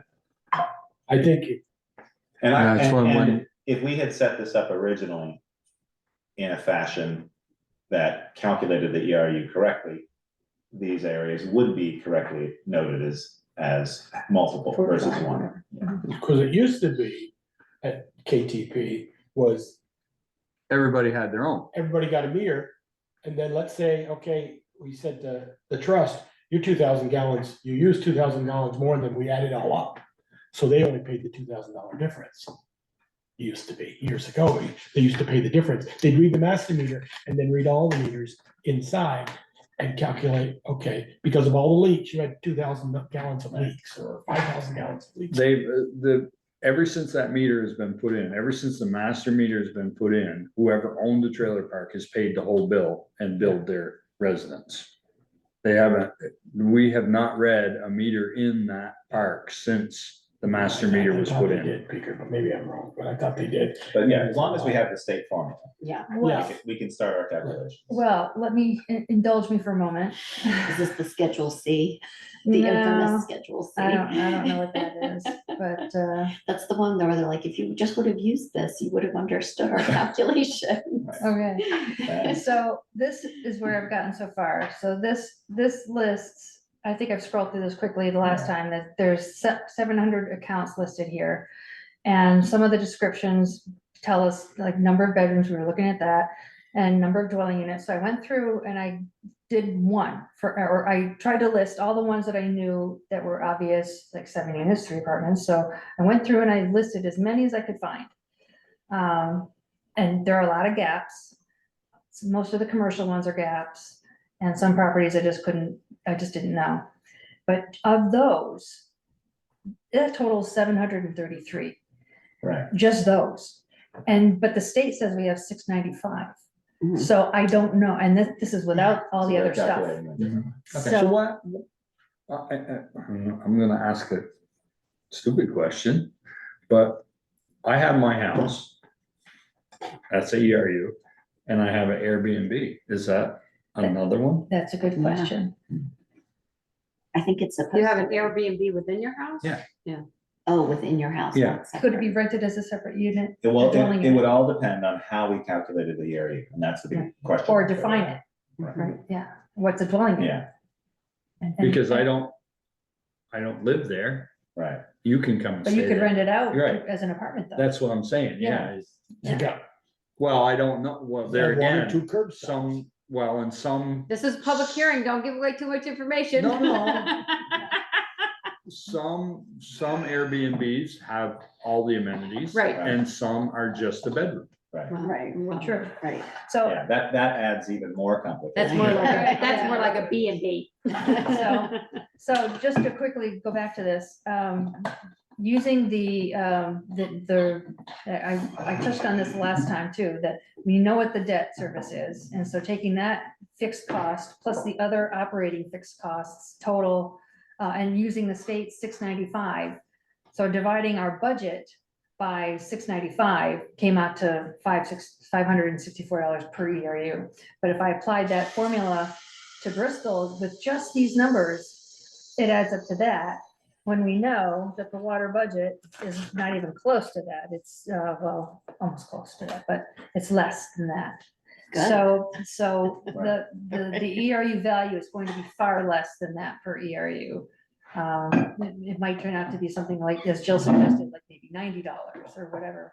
But, so that's the I kind kind of of, like that number. I'd hate to have to pay it, but I kind of like that number. and that's just the baseline. That's not that's not the usage charge Oh, or anything oh, else. Okay. So obviously this needs to be adjusted, but I want to base it on some actual scenarios and realistic scenarios, rather than just pulling it out of the air, something I that's think to figure defensible. out, it says ERUs based on bedrooms, 1.33. That's my Well, that's house. because, if there's 4 bedrooms and if 3 bedrooms is considered 1 ERU, then that's Oh, where that I comes see what from. you're saying. Of course, the So- fourth bedroom. So they're basing down. one ERU on 3 Yeah. bedrooms. and- Yeah. And one with only 2 Closet. bedrooms. Yeah, I got it. That's an Yeah. office, mine's an office, it's got the washer and dryer. Ours is like, Used to be a it's like a bedroom, now it's hallway. So even that goes to then, the other Going bedroom. that route, the bedrooms, it's over 760 units, which is again far higher than the state's 695. So there are a lot of, Can you get a spreadsheet from them of what? I thought we did. well, we did get information. Yeah. It They- requires Clear as somebody mud. else to decipher it for me. Well, but They sent us. I mean, But then it shouldn't be that hard. Okay, I mean, I if think there should be a way for us to look at what they've done and And say, reverse engineer. it, okay, this right? is Work it wrong backwards, because right? of this. You're missing, We You know. don't want more ERUs, so well, for, I mean, it needs to be accurate because we Yeah. need, we can't keep going back and forth with them and fighting the Right. So- fight. The difference right there is that's a quarter, the 90, and the 564, I believe, is annualized. So it would actually be 360 is current. No, I see what you mean. Okay, just Well, thought so- I'd clarify. It's not that Yeah. disparage. It's like 57% different. Yeah. So you're saying an ERU, like, I closed my house out and went to Florida for a whole year, I'd pay $90 a quarter Right. just to capital. Something like that, in theory. Is that Yeah. the whole budget or just the usage? I mean, Well, That's just a flat Just- rate. just a flat rate, yeah, without Then there'll be usage. usage on top of Just for that. the luxury of right, having. no, I'm just, Yeah. And in some places, and I'll use Waitsfield as an example again, in Waitsfield, one ERU includes 10,000 gallons of water. So anything over 10,000, it gets charged at $6 per 1,000 gallons. I like that, because then it creates an incentive to conserve. Yeah, Right. but again, it also provides a fixed You revenue. know what your But revenue is. don't we have that already, don't we do a limit on that? Or we don't? We have a flat rate to a certain, Right, Certain gallons. there's a minimum charge and you're Yes. allowed so many gallons. Right. I So don't it's- so remember it's what similar. it is. Yeah. 100 gallons a day. So it's basically, if every billing period was exactly 90 days, it's $9,000 or 9,000, excuse me, Gallons. gallons per Right. quarter, except some of them are 86 days, some of them are 91 days because the read can't be done in one day. well, I think, so with the state side of things, if we have the formula or if we have the spreadsheet, I do think we need to reverse engineer that, because if we're going forward and we have 3 other phases where we're working with the state and they're using their own calculations, we need to be as close as possible to those calculations, or we run the risk of, again, questioning it and trying to fight it as we did this time for phase 1, and we're gonna run into the same problem. You know, we could say, well, our calculations, we did a new formula and we've got 733, and the state can come But back and say, if we use their definition and we can prove to them that their number is off, right. Yeah, Then that's- we're But gonna we prove should- they're off by, we they're got a the lot wrong more. way, Yeah. wrong way for our benefit Right. anyway. But it won't be, It won't be if- catastrophic. once we've spent enough money, it won't be. Yeah. But I'd rather use what they're doing, if we can Right. figure out how to do it and then apply it to our system. That's the easiest, In yeah. theory, it should match or be That pretty would be the darn most close. consistent. And we need to Until figure they out what it change it. is, because when we have new units come in, we need to figure out how to categorize them and what Mhm. percentage we need to use. okay, So any more discussion on the? you said you're gonna bring us a final, Yeah. you don't Give that feel some- comfortable approving the sewer budget tonight? Well, if you'd like to, but I don't have a recommendation about how to address the 2% increase. But we will next time, potentially, if we figure out the water side. of things, Yeah. if we have our standard rate or our flat rate. And hopefully it might even be simpler and help lead us through the rest of the water scenarios. Okay. Just some success there, hopefully. Okay, Okay. All right. so you wanna do the water now? Sure.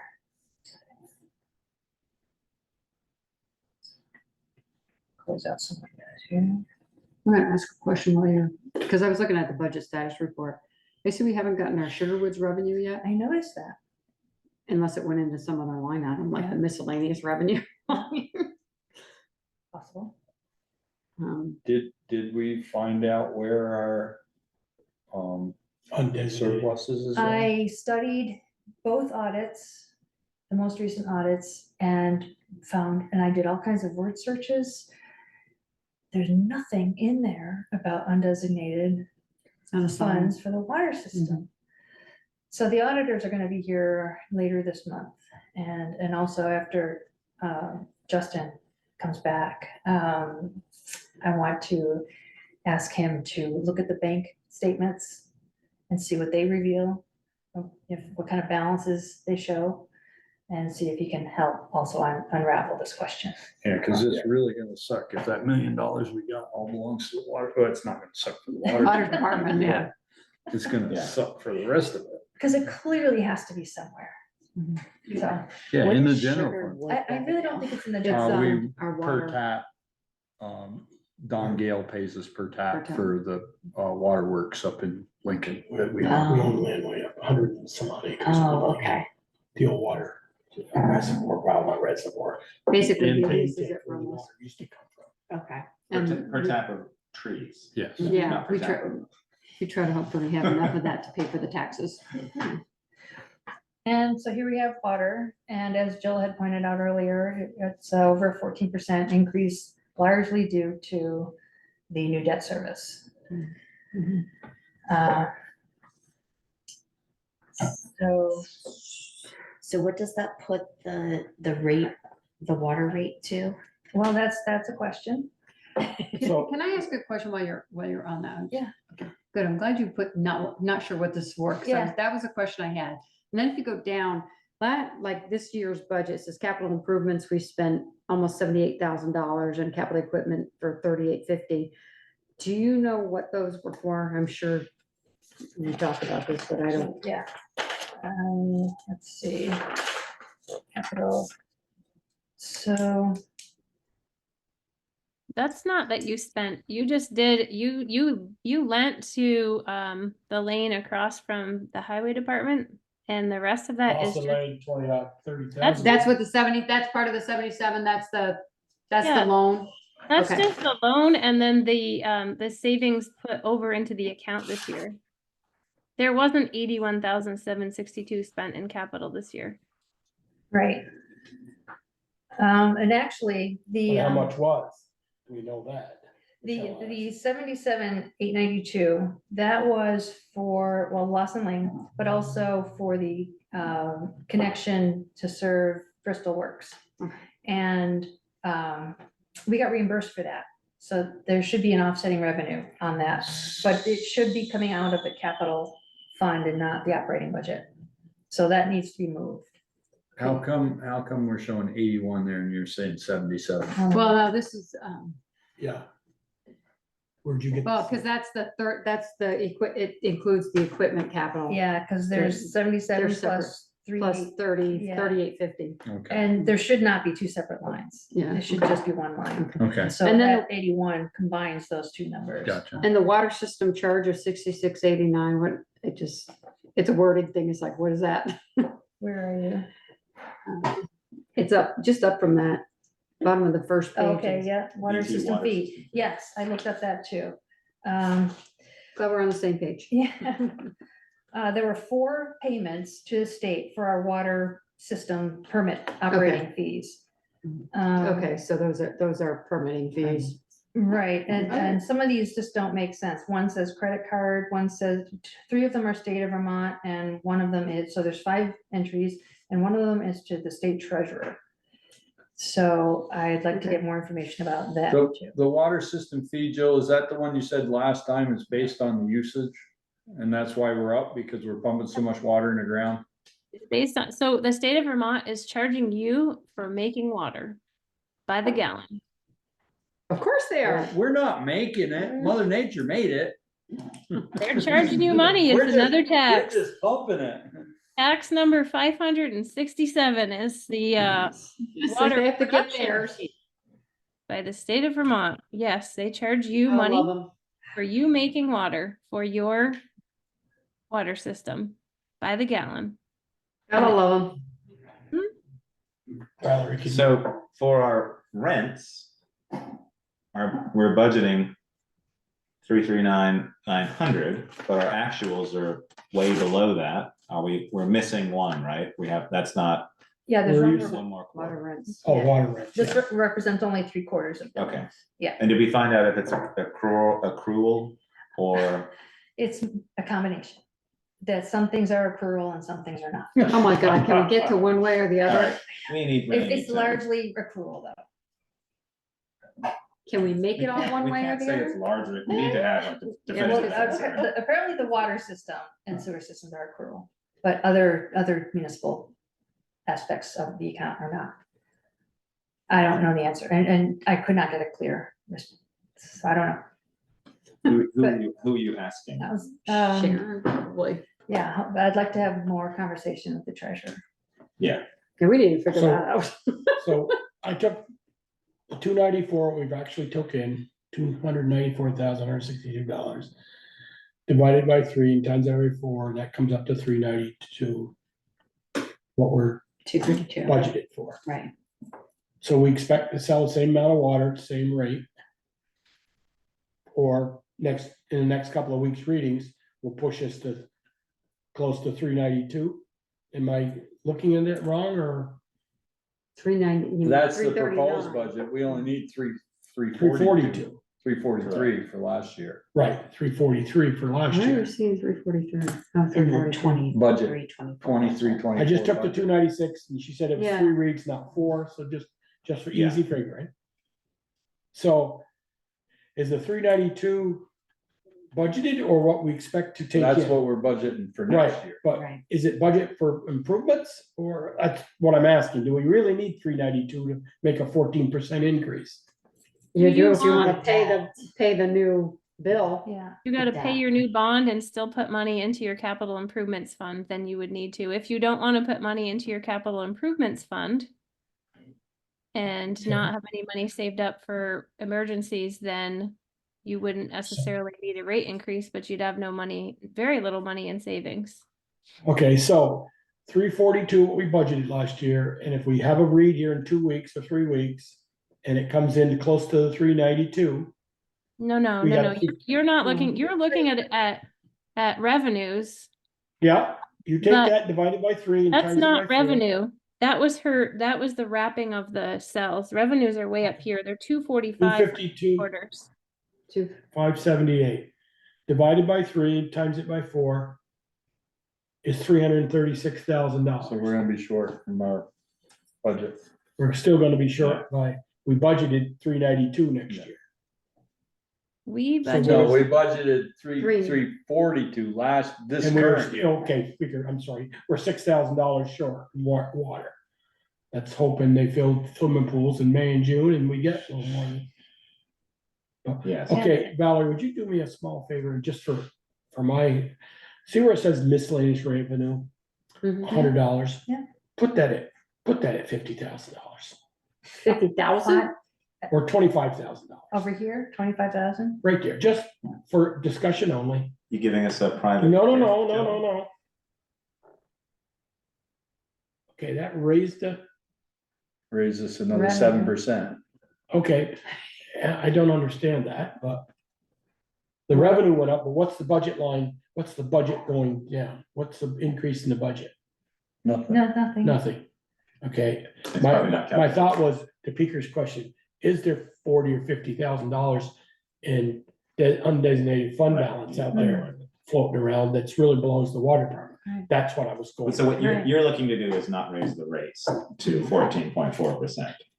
That's what you're attempting to do, correct? Mhm. Oh, I was trying to get it a little, yes. trying to- But ultimately, you're gonna have to do that. Right, I mean, if you put unassigned funds in there, you're just making it You're- worse for you're the next kicking it- year you're because we kicking it. don't have, Yeah. but We aren't gonna that have money's that gotta every get year. into the water We'd system. better, if it's out there. we'd be well, better no, I off, don't agree with that. we'd be better off to pay one of the, Bonds one down. of the notes down. Notes Right, down, correct. Exactly. So we don't get have rid as of much interest. accruing interest on debt would be how I would use that. Yep. I would say, okay, state, we're not gonna borrow 750, we're gonna borrow 500 or 400, and the rest comes from undesignated fund balances that had not been allocated. So right there, oops, I'm sorry, Joe, I cut you off. Yeah.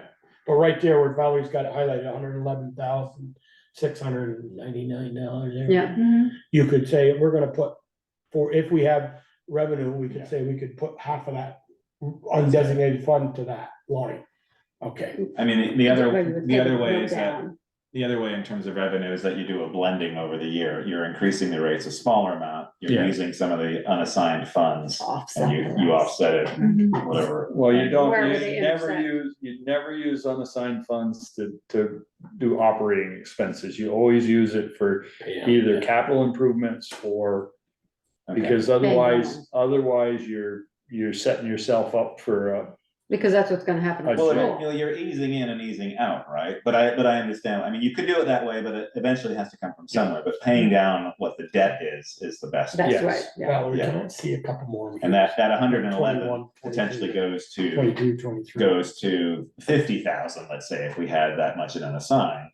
And where your increase, your 14.4 changes to 6 or whatever, and your 6 up the top there, yeah. But if we do raise it 14%, what does that make our rates and how does that compare what was it, to like other $9 places in $9 a Addison quarter, I County? think?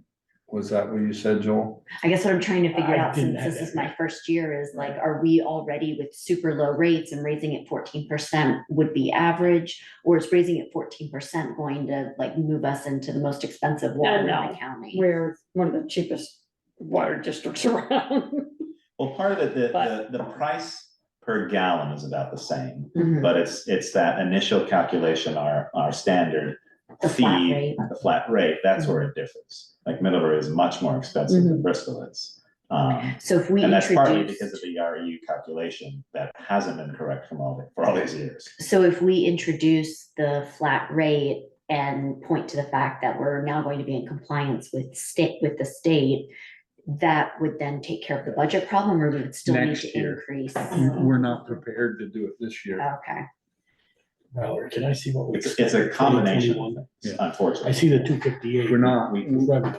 we didn't figure the CRU thing out quick enough to be able to use it in this budget. okay, Yeah, We might by the next meeting. because this Right. budget we need to pass quickly, right? right. This budget's now, unlike all the other budgets, which are for town meeting, Right. this has its own separate path. Yeah. And I don't know, is there a reason for that? That this is now versus why we couldn't Because do it? Because we can do it, it's not. it's We not- can pass a budget, it doesn't need to be voted on. Oh, that's right, yes. Okay. Are we able We to do just this? have to do it by July 1. Right. So we do need to do it. I see, so we're doing Okay. we're doing a Or fiscal Yeah. year. after July Valid. 1, it would be retroactive. Yeah. Just have to read. Okay, before you move that. Can I now just scroll up to 21-22? Right, do we want to do another budget in budget season or another 2 budgets added to the already But we enormous also budget? don't know if there's money that's missing that could be in this account, so. Correct. Well, it's not, is, It's not Missing missing, is- it's unassigned. The unassigned part of it is that it was actually assigned somewhere else for a number of years, potentially. And so some of that revenue could be used or should have been used in this particular. We, the part. general fund may owe the water. district. And will Water we district. know that before we need to pass this budget? I truly Hope hope we so, will have a but lot of we- these answers. no by the next guarantees. meeting. Okay, Yeah. so We we could- need to pretend like it's not there and Right. pass a water Correct. rate increase is Correct. basically what I'm hearing. Well, even if we do find it, it's really a matter of putting it down the bond. Well, It's not right, but really- that would Because it might decrease. not necessarily, I mean, it might not decrease that percentage of increase initially. Can I ask It'll you one only- more time? Scroll down. We would lose only- the- we would it'll lose the only interest. create a shorter timeframe or a less payment Okay. for the bond. It'd make the Well, if the bond payment interest, lower. right, Right. yeah. Yeah. So any savings there could then Right. offset the In- rate increase. Incidentally, Jill reminded us at a previous meeting that the Select Board Water Commission needs to execute the loan by the end of the month, or else we lose it. And. It's not looking promising like they're gonna do anything based on. the Well, based information upon, we yeah, have. and the responses we got today. Yeah. Nice that we got responses though. Yeah, Yeah, but they're all the same. they're all negative. Yeah, which is We're not too doing bad, anything so to sad. proceed. That's right. So It was sad. done right and. Yeah. It was calculated right and. Right, Can- correct. But So- even, so we're- even on the administrative fee, there's Yep. no. Nothing. Pretty much. No, so the question between now and the next meeting, if we want to reduce the amount of the loan that we take out, Mhm. and we'd have to put that request in. I don't know how long it would take to process for them to kick out an updated loan document with a lower loan amount. Well, so the only way we can do that is to determine about the unassigned funds, Mhm. correct? Or, I mean, that amount needs to come from somewhere else. Is it like Make any that- other loan where if you pay extra, Doesn't. It's matter. still over 30 years. It's still over 30 years. it's still over Yeah, 30 right, but years, less but it the would payment reduce is it. Paid It would payments reduce all the would payment. reduce, Right. Right. So is there, we just need to know, we can execute the loan document as long as there isn't a penalty for prepayment. Sure. Because then we can write a big check Yeah. for the principal and Okay. then the interest will drop. Yeah. Lots of years of student loans. So I I have a lot don't of know, I don't know experience. if they would I don't know if they would recalculate your amortization though. I think they're still gonna leave you at the same annual payment. You'd be better off paying upfront and having them re-amortize over the 30 years with a lower annual payment. Right. Right, but won't they do that automatically? So if we Not necessarily. They don't I mean, like, if you re-amortize pay- your If you have loan. a mortgage and you pay extra on your Yeah. principal, Yeah. they don't re-amortize it. It just It just- eventually yeah. you're gonna pay it. For your quicker. last payment, they'll tell you. Your payment will be the same. Right, right. But But you'll be 25 paid years off instead of early. 30. Right. Yeah, you pay it off early. But Exactly. if you're trying to reduce the payment is what Yeah. Jill's saying, is you wanna pay it up front so you're borrowing less. So then the payment amortized over the 30 years is less. Yes. Otherwise, You you're just want them to basically paying take- for its principal. Yeah, 500,000 at 2% over 30 years and not 750,000 at 2% over 30 years. Like you Yeah, want. I them to don't be think we're gonna amortized. find $250,000 though. You never know, whatever it might be. It would be nice to have them amortize a smaller amount with their stinking interest rate. Can I just did some calculation here. It goes back to Peter's question about, is there money out there that owes the water department? And who knows right now? The auditors, I guess, can't tell us. So I asked Valerie, you saw me scribbling here. I asked Valerie to go back. 2021, we took in $303,690. Now scroll down, Valerie, to Okay. show the revenue or the expenses for that year. So That was the that was the expenses, which was less than what was 303,690. budgeted, which is where you're going with that. Yeah, so it was- we had Also less revenue. than- We had 45, am I correct in saying? We had less revenue in 2021 than we budgeted. for. 258, what was the The expense? expenses were more than that. Yeah. So we were in 303. the red. So we were in the red 45,189. The following year, we took in actual 341. 341, and we had expenses of 296,835. Mhm. So we had a $44,877. Okay, that just wiped that out. Wipe So, those two out. You add those two together, you got $312 you still owe somebody.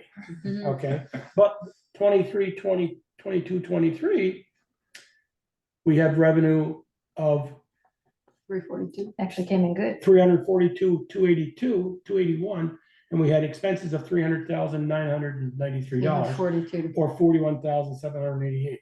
That's for our, is there $441,000, $42,000 Right, right. out there?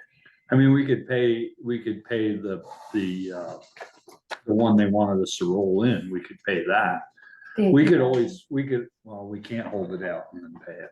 But I guess the question, we can't blame Jessica, because she wasn't here in 2021.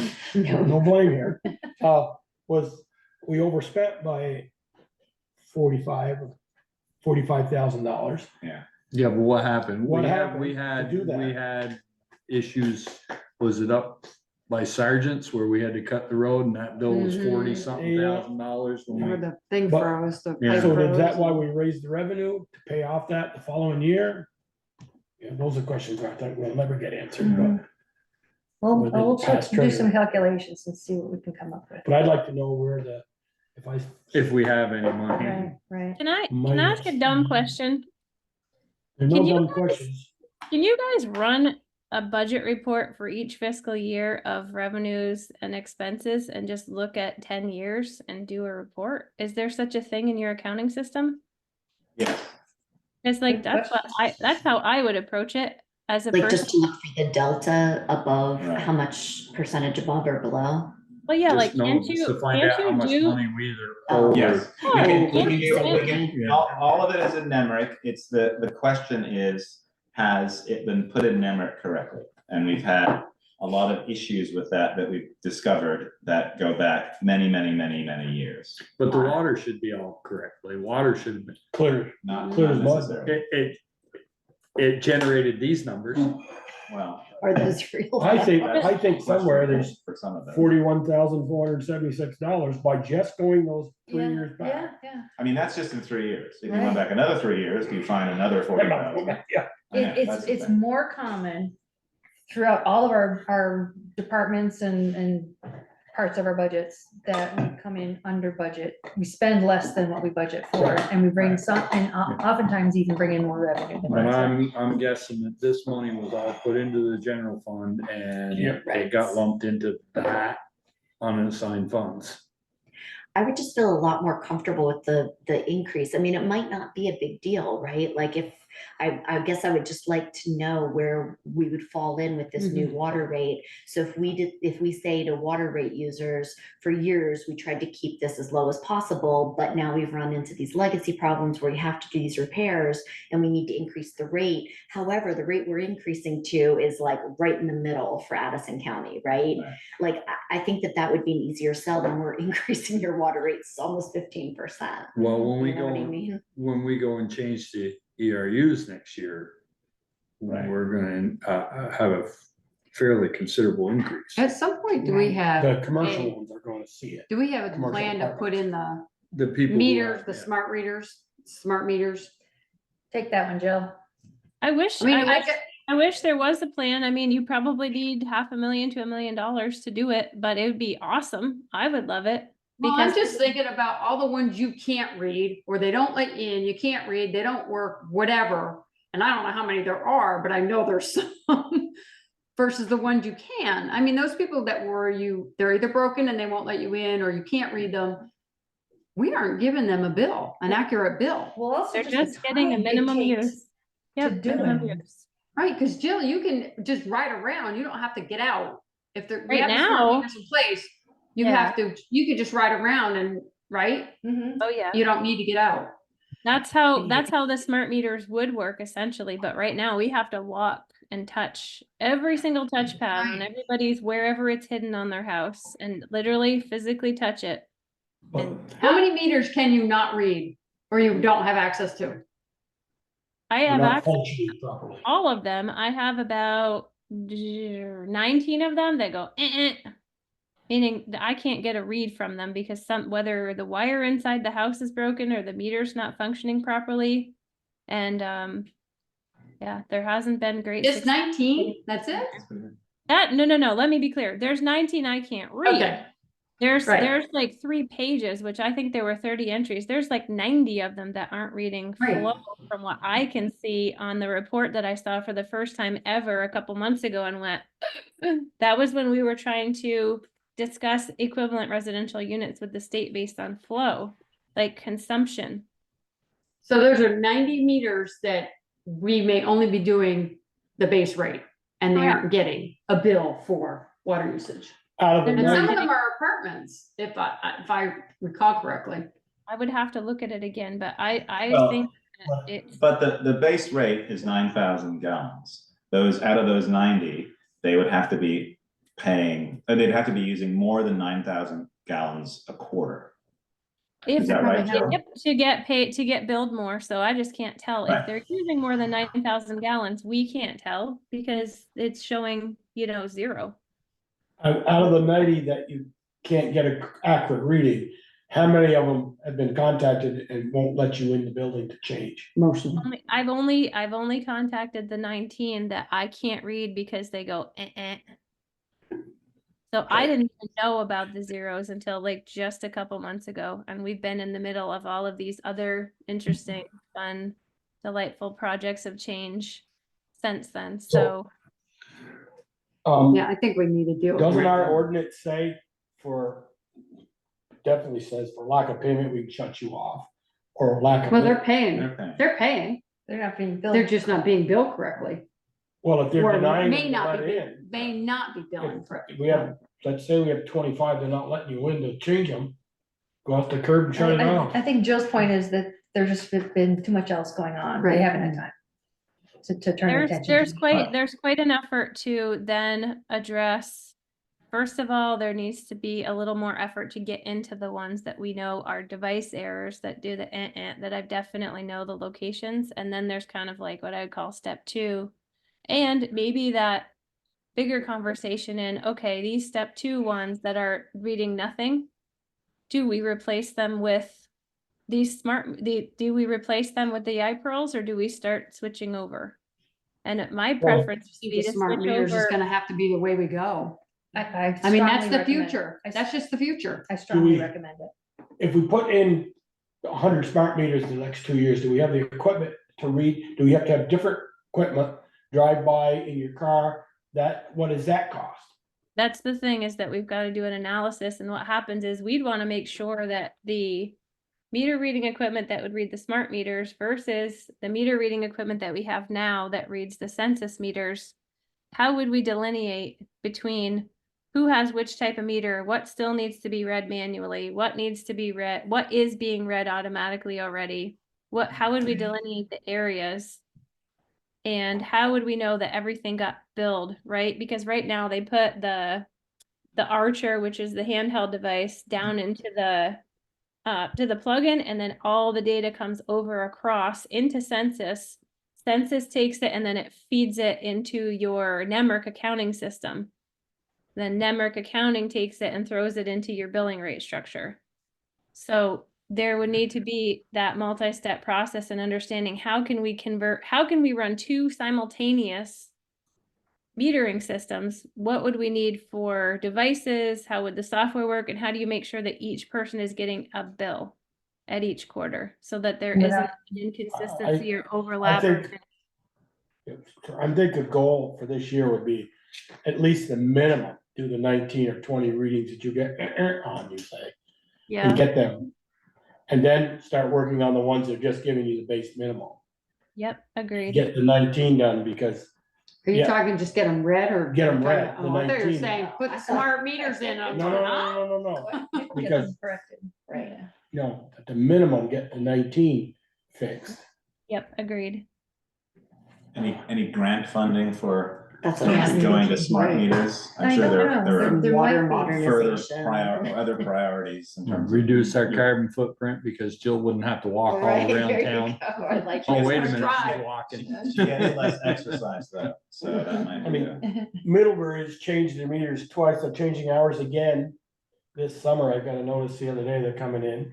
Actually, I had to send them on I did it bigger on a smartphone, I had to take a Take a picture. QR code. QR code for Otter Creek Engineering's doing it, and sent my meter in and what it looked like, Wow. and copper line, and. Well, if Middlebury's changing, can we get their old meters? Maybe there's. They're they're by telephone. They're putting in. What I smarter love about meters. their meters is, you got a huge bill, which we did at Route 7. And I called them up, I said, boy, this thing's gone off through the roof, what happened? They look back and they go, February 3rd, you had a major water leak from February 3rd till we read it. Yeah, I Yeah, know. Went they're- down, they're they, that the smart. staff said, yeah, yeah, that's. we that's kept the hearing the advantage toilet of run smart about that meters, time. like a full Do you think you breakdown. could tell me? So it was good, they tell you right when the date in the 90-day cycle, they can say, oh, your usage started going up. Mhm. Yeah, clean. Okay, so what's the next phase for the budget? So you're still working away. You're gonna try to find some calculations in terms of not the ERUs, but Maybe. maybe ERUs and maybe unassigned. Yeah.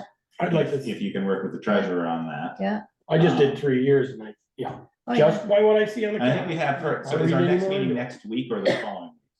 Following. The following The week. following week, unless you are inclined to have a special meeting, but we might not have everything together. by then. Can we have the treasurer be present on that? So if you add questions. That would be ideal. They can NEMRC on the They can spot. NEMRC. They can Yeah, they NEMRC. can speak NEMRIC. Yeah, well, it'd be nice to be able to, like, if we have questions, Yeah, to they just can, because Sharon's done that before. She's like, Right. we've had questions and she's like, tap, tap, there it is. Exactly, yeah. Which would be And great. can we also check the water rates, like how, like, do we Yeah. know if we can get like an apple to apple, like, because if somebody does a flat fee and then a usage fee, like, can we get an understanding, of if we do raise by 14.5%, where that would put us compared to other places? We're still gonna be way cheap. We Like will I be- said, I think it's only like $9 a quarter. Again, but for us to Would be share 12. that out with. If it's 90 a quarter right now, 14% brings it up $12 a quarter, which is $4 you a can- month, which is what, $48 a year? Okay. So But we that's need- what we need the to have data average, about what other towns do. Right, so we can tell people, Yeah. so they won't freak Right. out. Right, I could email, at least give you guys what we, in the 5 different locations we pay. Okay. Brandon, Middlebury, Virgins, and Heinsberg. sure. Yeah. that'd be Yeah. great. Is yours is for Jen's or? Penn Water District. It's not Sure. Penn. Penn Water District, so 3 towns. you guys, there's a Triton. website, there's a website that has almost all the water rates for the entire state. I sent a Yes. link at the last meeting. It's already, all that information is already published. So It's you a can little, look at, little confusing to read, though, I have to say. I was looking at that, and I'd seen that Yeah. before, but it is kind of hard to decipher. I don't know if you have a better handle on that. But maybe we can talk about that. I'll send you that. Then. Okay, Stephen's been hanging on here, Yeah. so. Yeah, sorry. Steve. So all I think this is we beat up the rate structure, we haven't done anything. So Bristol water line replacement schedule review, Steve. Our little stuff. Hey, I got any milk and cookies tonight or? Yeah, what are you having there?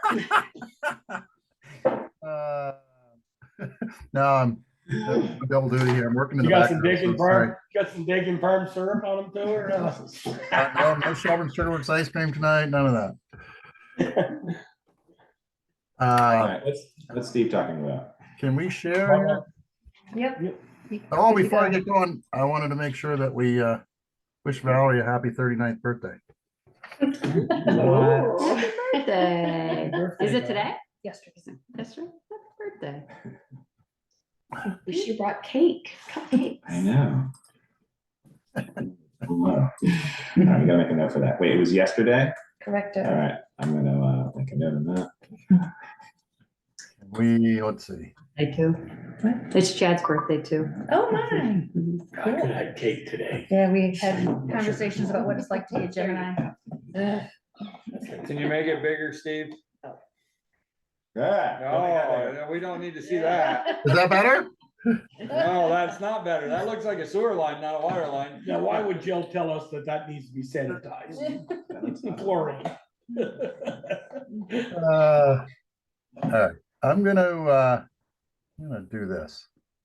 Yeah, that, by the way, is a piece of pipe from Pine Street. I thought it was kind of interesting. It's a neat shot. Wow. Yeah, That is interesting.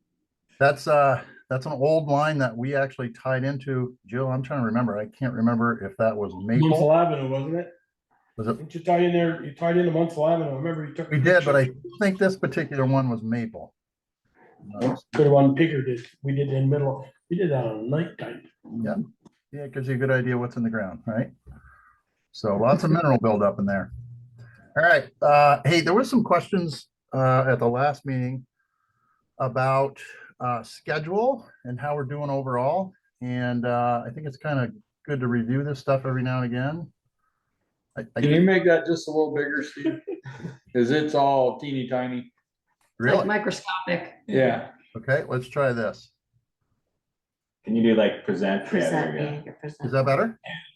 Yeah, that's the pipe. pipe. Jump back. So go Just forward or just backwards. forward through your slides or Yeah. something. Okay, how's that? Can you see that? Now? That's There we full go. screen. That's better, yeah. Still Well, I tiny. do think it is, I can't read it. Well, I don't know how to make it any bigger than it is. I'll Figured. I'll read a little bit of this to you just so you get it. So what, if you guys remember, we had 4 phases that we split this up into, right? And I apologize because there's actually some new folks here too. So when we looked at the 1905 water line replacement, we realized it was too big a project to take on as one single project, right? Number one, the costs were, I'm going to tell you, they're north of $10 million. And in addition, you guys all realize this, there's a tremendous amount of disturbance with this, right? And the public will only take so much of this at one time, right? You can't have the entire town torn up at once and nobody can get anywhere. And people get construction fatigue, and you really need the public support through these projects. So I think doing it in phases, and I think you folks, we're all on the same page, made a lot of sense at the end of the day. We split this up into 4 phases. The very first one, obviously, was Pine Street. That's done. That's complete. That's why we're starting on phase 2 in this spreadsheet. Hey. Only 3 more to go. well, I mean, one major one's pretty darn good, I have to say. It took us Yeah. 15 years to get that Pine Street done. Yeah. I think it's sad the way the funding ended up, but I could spend an hour on that. But to penalize people for working hard to keep your rates down and to bring a project in under budget, which the state has probably never heard of, I think They were so shocked. it's sad. It's sad. It's too bad. But anyway, it is what it is. So, we broke this up really into 3 phases, saying, all right, the 2 in the first one is obviously, we call them Bristol West, Bristol East, and then we got Rockydale, right? So we split Bristol up into really 3 sections, okay? The green is Bristol West, that area. Don't mind my circle right here. We were doing this for a different purpose. The purple, if you will, or pink, whatever color you're seeing, is Bristol East, and Rockydale obviously is down here. And we kept Rockydale off on its own because we all believe at the end of the day that we probably need to do some additional investigative work on what options are out there really for Rockydale, because it's so far out there. You got to cross a mountain. There's a lot of unknowns, and I think there's a tremendous amount of cost to replace that. I think everybody does. So I think that's one we're going to probably look at some alternatives for that before we actually do it. Bristol West and Bristol East were pretty straightforward. We broke this into about 10,000 foot segments, okay, more or less. And each year, so you'll see this right here in Bristol West, there's 9 different streets, okay? There's more than 9 street segments because things like Pleasant have 2 different segments, right? We've got different size lines on different segments. But you get the idea, right? We're at about 10,000 feet, or we will be by the time we're done. So, and we did the same with Bristol East, okay? I've kind of highlighted this one here, and keep that in the back of your mind. This, I really want to sit down with Jill and Valerie and talk a little bit more about this, but we might come back to you at a later date and ask that we include what's in yellow up here in Bristol East. And I'll tell you a little bit more about that later on. I think it fits better into one of these 2 projects at this point than probably Rockydale was or will, but we're gonna talk more about that. So how much, Steve, how much footage was Pine? It wasn't 9. about 2,600. Okay. Before you go on, just a quick question, where all you have the area, the pipe size, is the plan to put the same pipe size in all areas? Or are you just replacing them with what's currently there? No, see where it says recommended replacement size over here to the right? Oh, okay, yeah, gotcha. Yeah, this was based on hydraulic analysis done by Green Engineering, okay? So I just didn't look over that far.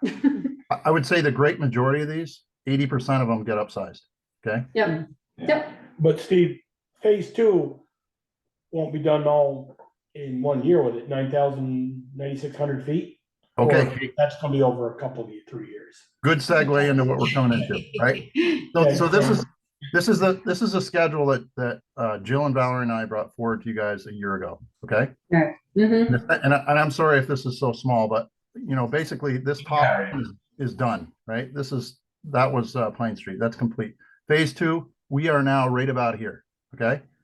That project is on schedule, I would say, and I knock on wood, we're probably a little ahead of schedule in some regards.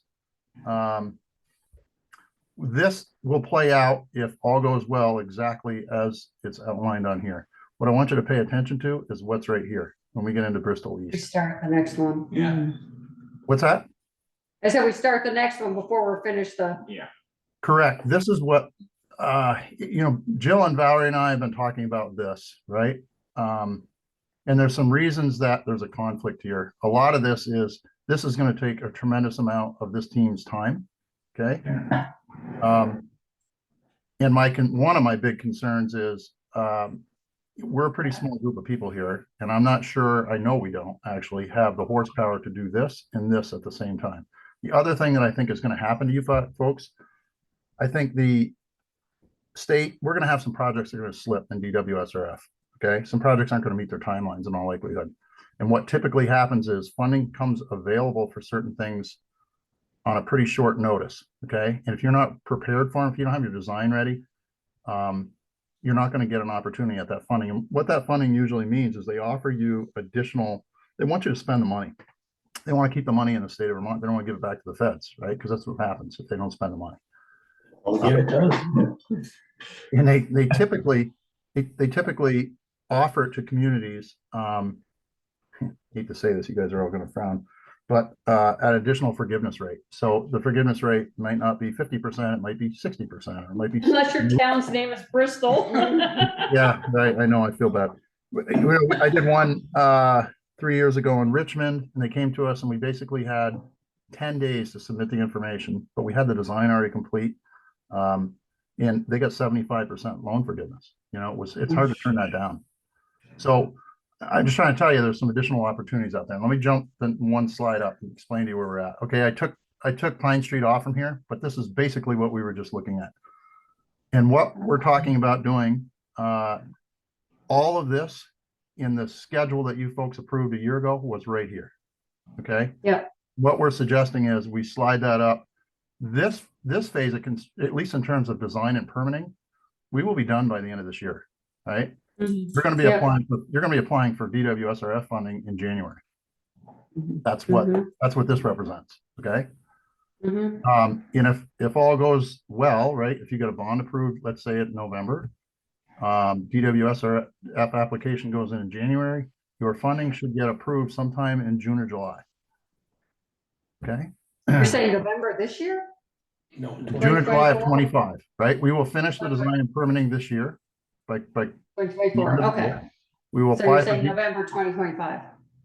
you will apply, well, to stay on the schedule, we'd have to do a bond vote in November of this year, okay? That's what I was- Oh, that's all right. wow. Right?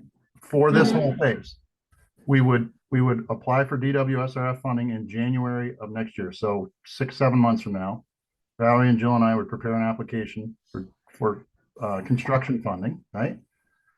It's a priority list, really. In other words, is your project going to be high enough on the list above all of the others in the state to be granted funding? I can tell you, you rank second in the state on your last application. I wouldn't see, as long as we go through all of the hoops, make sure you get all the points that you can get, why you wouldn't land on that list. They're going to tell us this year, help me out, Valerie, it was about July 1st-ish that they told us we had the funding. So it's somewhere midsummer by the time they actually notify us. We would bid it over the fall and winter. You would go into construction in the spring of 26, right? What we had talked about in the original schedule was to keep that 10,000 feet split over 2 construction seasons, because you're going to do 4 or 5 streets a year, right? We did 1 street last year. Think about that, right? It's 1/4 of what we're talking about doing in this entire phase. So what we were suggesting is we split this over 2 years, 2 construction seasons, okay? That's probably a better way. Same thing down here, right? The idea is that we would have the design and permitting done in 25, okay? This would be ready to go with the exception of the fact that we wouldn't apply for the permit to construct until we get to the end of the year. And in the end of the year, we'd go through the same process that we're going to go through up here this fall, right? We would apply for priority list funding in January. You guys would pass a bond vote in November. We'd apply for priority list funding in January. And we would follow this out, right? We would go into construction in the spring of 28 and 29. So in other words, you'd have construction 26, 27, 28, and 29. Okay. And we'd be doing about 5,000 feet per year, more or less. It would get us through these 2 phases of construction totally. Somewhere out in here, and I haven't put a timeline on this yet, we're going to have to do an alternatives analysis for Rockydale. Okay.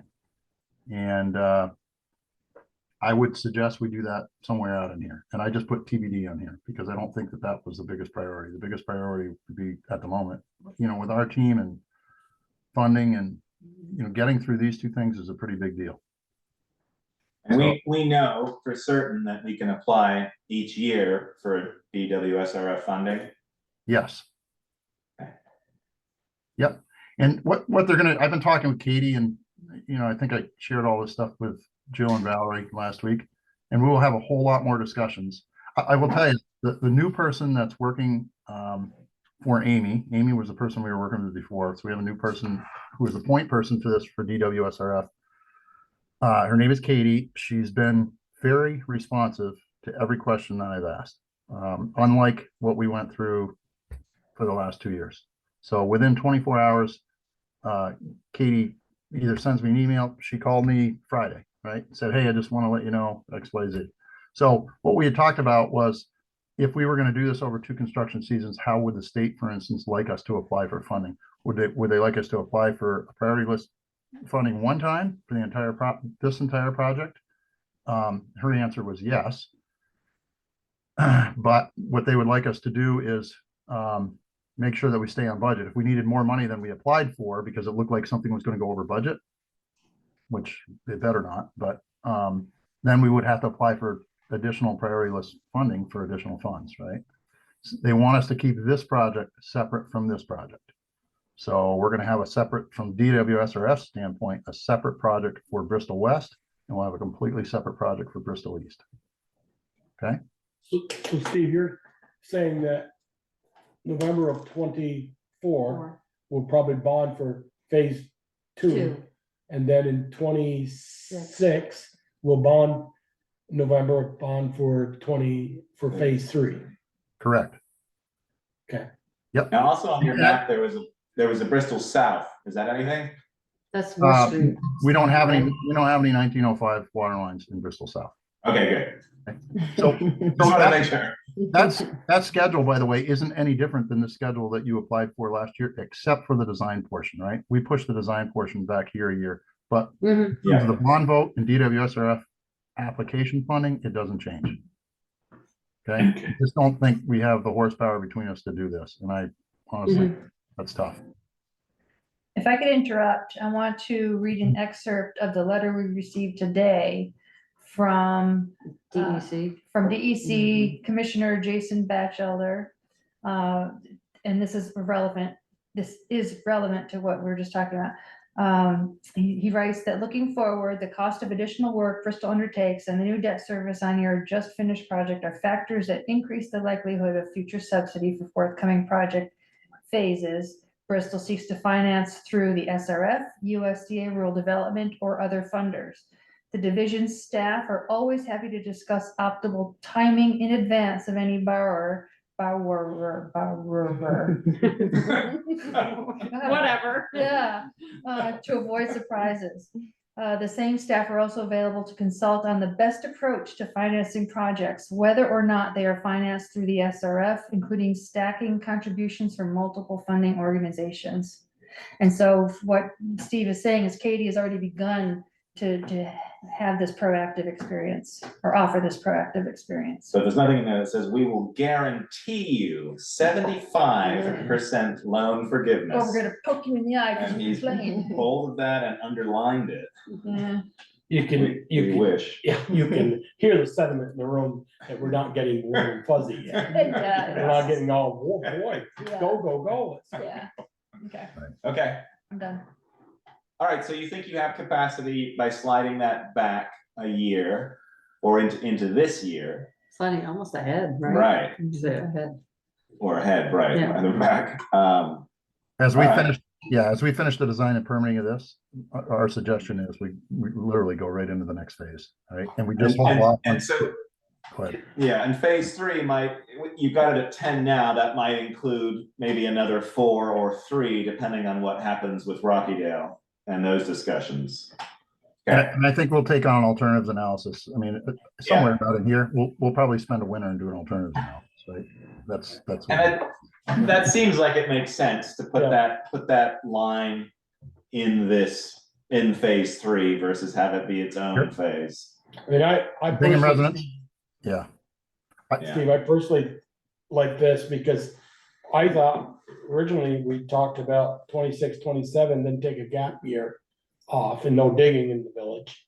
And then doing 29 and 30, finish phase 2. So this. Yeah. This is the original, this is the schedule we ended up as the final. I think you're right, Joel. I think in the original schedule, which was draft that we went through in one of the earlier meetings, I think you're right. We had a gap year in there. And the one that you folks approved, I'm gonna say it was whatever, spring or summer of last year. March of 23. Thank you. This is the final schedule that you folks approved, where we did not have a gap year in there. And this represents exactly the same thing. I've just gotten rid of, Pine Street because it's done, and I've kept all the construction exactly the same. And like I said, this is where we've slid from here to here. And I'm hopeful that Katie, one of the conversations that the three of us are going to have with Katie shortly is, if there is any special funding because somebody misses their deadlines, we'd like to be first on the list of costs and let us know.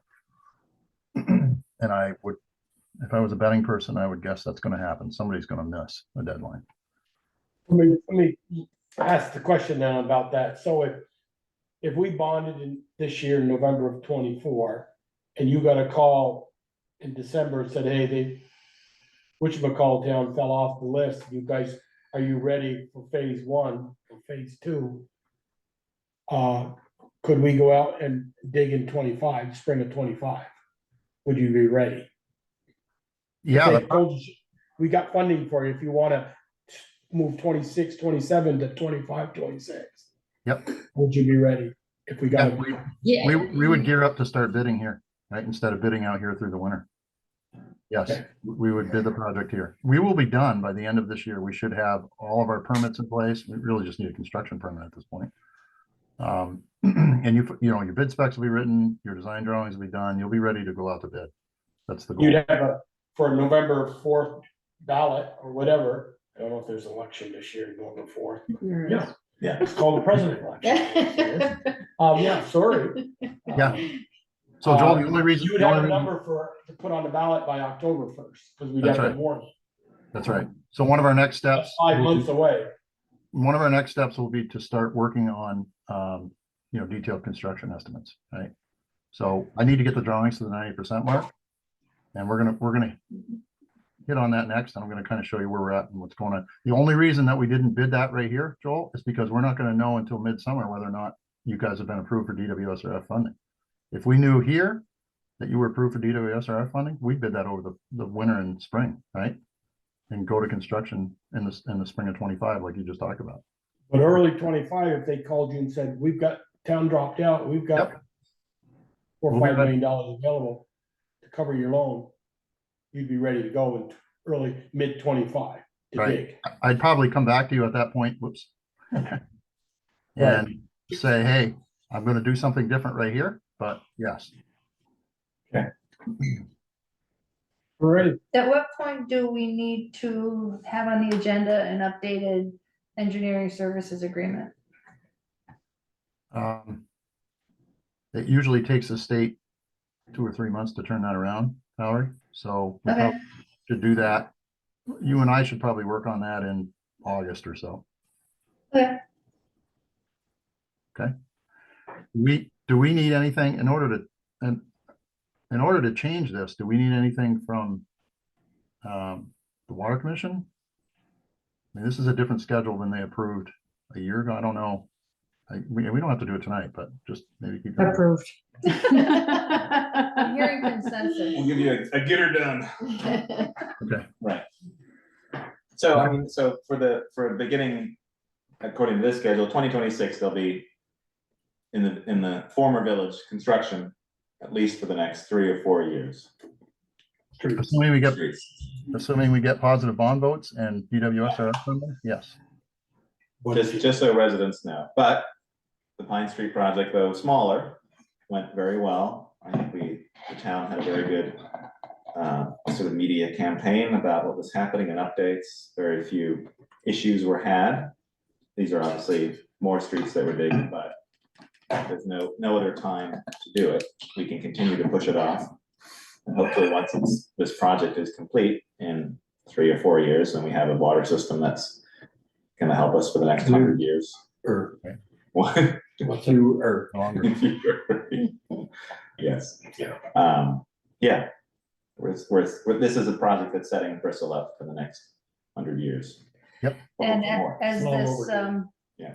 this information is coming together, working on plugging this schedule and the expenses into the capital equipment plan. Yeah. So that's not quite ready for tonight either. But I mean, the plans work out, Steve, too, because I know talking with Eric, that there's some village streets that he really wants to get paved in the next couple of 3 years. You know, Maple being one, Liberty and those streets. Liberty's not on the list. No, not Liberty, Munsell, excuse me. Munsell. Right. So we should definitely coordinate with this. Oh, yeah, they have been. Okay. Yep. Yeah, and honestly, we haven't defined that, and we can have, and we probably will have discussions, all of us, about how we want to proceed with this. You know, do we want to leave it up to the contractor to come back to us with a plan on how they're going to do this over 2 years? Do we want to specify, hey, in year 1, we want 2 or 3 of these done? We can have all those discussions about how that's going to proceed. I think a contractor would probably look at it differently than you folks would sitting on the select board, because they're going to probably go after the low hanging fruit just to develop some cash flow and revenue.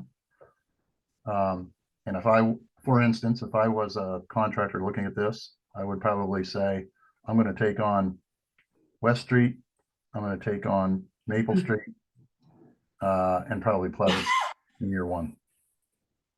Because it's gonna generate a whole bunch of revenue for me, right? That I'll be able to cash flow the rest of the project with. That doesn't mean necessarily that you folks want to do it that way. And we're, I haven't gotten to that point yet of saying, okay, what makes sense? And I haven't talked to Eric about his plans or anything else. And there's a whole bunch of other things that come into here. So we will have all those discussions as we go forward. Okay. So part of this, by the way, part of the DWSRF process is we need 2 approvals, right? We need to have a public review of the design at the 60% review mark and the 90% review mark. And the 90%, tonight we're going to go through 60%, and the 90% is coming fast. We're, even since I gave Jill and Valerie a 60% set maybe 10 days ago, I would say they've changed. There are a lot of details been added since then. So we're moving along quickly. Okay, this is, I think, better for you guys. Hey, can you go back one? Yep. Is that is the corner of Liberty and Pine, isn't it? I believe it is. Yep. That's Deb's house in the back. Deb's right? house in the back. Wow. That blue line Yeah. is the one that used to head over to Plank Road. This is the one that used to go over to the shop. Barn. Shop, that's right. This is where they tied in that 2-inch line of the shop. Jill has a lot of fond memories about that line. Okay. Hey, I think I'm a visual person, right? I think this is great. This really helps. Whoops, sorry, keep my mouse keeps moving forward here. I think this really helps folks understand visually what we're talking about. Right? I'll leave some of these off with Valerie too, so you guys maybe can have just this sheet hanging up so people can kind of talk about this. But it gives you a good sense of what this phase looks like. And I know it means one thing to look at it on a spreadsheet, and it's a whole different ballgame to look at what's going on here. Okay. Some interesting things. Green Mountain, they did North Street from, I call it the spaghetti intersection. Okay. And I'll tell you why in a few minutes, but from the corner north and west, they went up to Spring. Okay. So this section has been done in the last 10 years. I think it was 2010. Sorry, I guess 14 years. This section has not been done. This will be in the next phase, and there's a whole bunch of other things over in here that were on that list that will go into Bristol East, right? Okay. I'm going to go through these kind of quickly, and I just want to tell you guys what our thinking was. I'm happy to work with anybody that's interested in these. Sit down. In fact, Jill and I and Valerie have a meeting on Thursday. I'm sorry, help me out, 11? Thursday at 11. And part of our discussion is always about, I always bring a new drawing set with me and we go through where we're at. And if anybody's interested in specific concerns, comments, happy to, have anybody or meet with you separately at any other time. I'm going to go through them just quickly, street by street. So here's Elm Street, right? So everything you see in red, and I like to do things in color because it really stands out, right? You look at these in black and white and your eyes kind of blur after a while. Everything in red is what's existing, okay? So Jill and Cyrus laid out all of the existing lines here. We went and surveyed all of them. Everything in blue is what's proposed today. Okay, and I realize that the scale, you guys are going to have a hard time seeing like individual water valves and how we're going to set certain things up. I'm not sure at this level that it really matters. It probably does at the 90% mark, right? Jill's going to have a whole lot of concerns and Cyrus with how we're doing some of these tie-ins and we're replacing valves, and Eric probably will too, and where the hydrants are going to go. Are they going to be where he's plowing snow, all those kind of things. That's part of a constructability and long-term review that we're going to do after we get through the public portion of this. I'm going to sit down with those guys and we're going to go through all of that stuff from their perspective. Does what I have on paper make sense, or do they want to see changes, and how are we going to do it? You'll see each one of the here's all of these are service lines, right? Here's all the individual service lines going to all the different houses. Okay, you're going to see the same thing on every sheet. Elm Street, just let me talk a little bit about how we ended up with this proposed layout in Elm. And every street kind of has its own nuances, right? About how we wanted to do this and why we suggested certain things. We're proposing to use the south side of the road for the great majority of it. And then we swing up. There's some problems up here, right? If you folks remember this, there's a huge fence up in here and they've got some buried underground electrical stuff right in here. So our proposal is to come down the green belt. And the reason I want to stay in the green belt is twofold.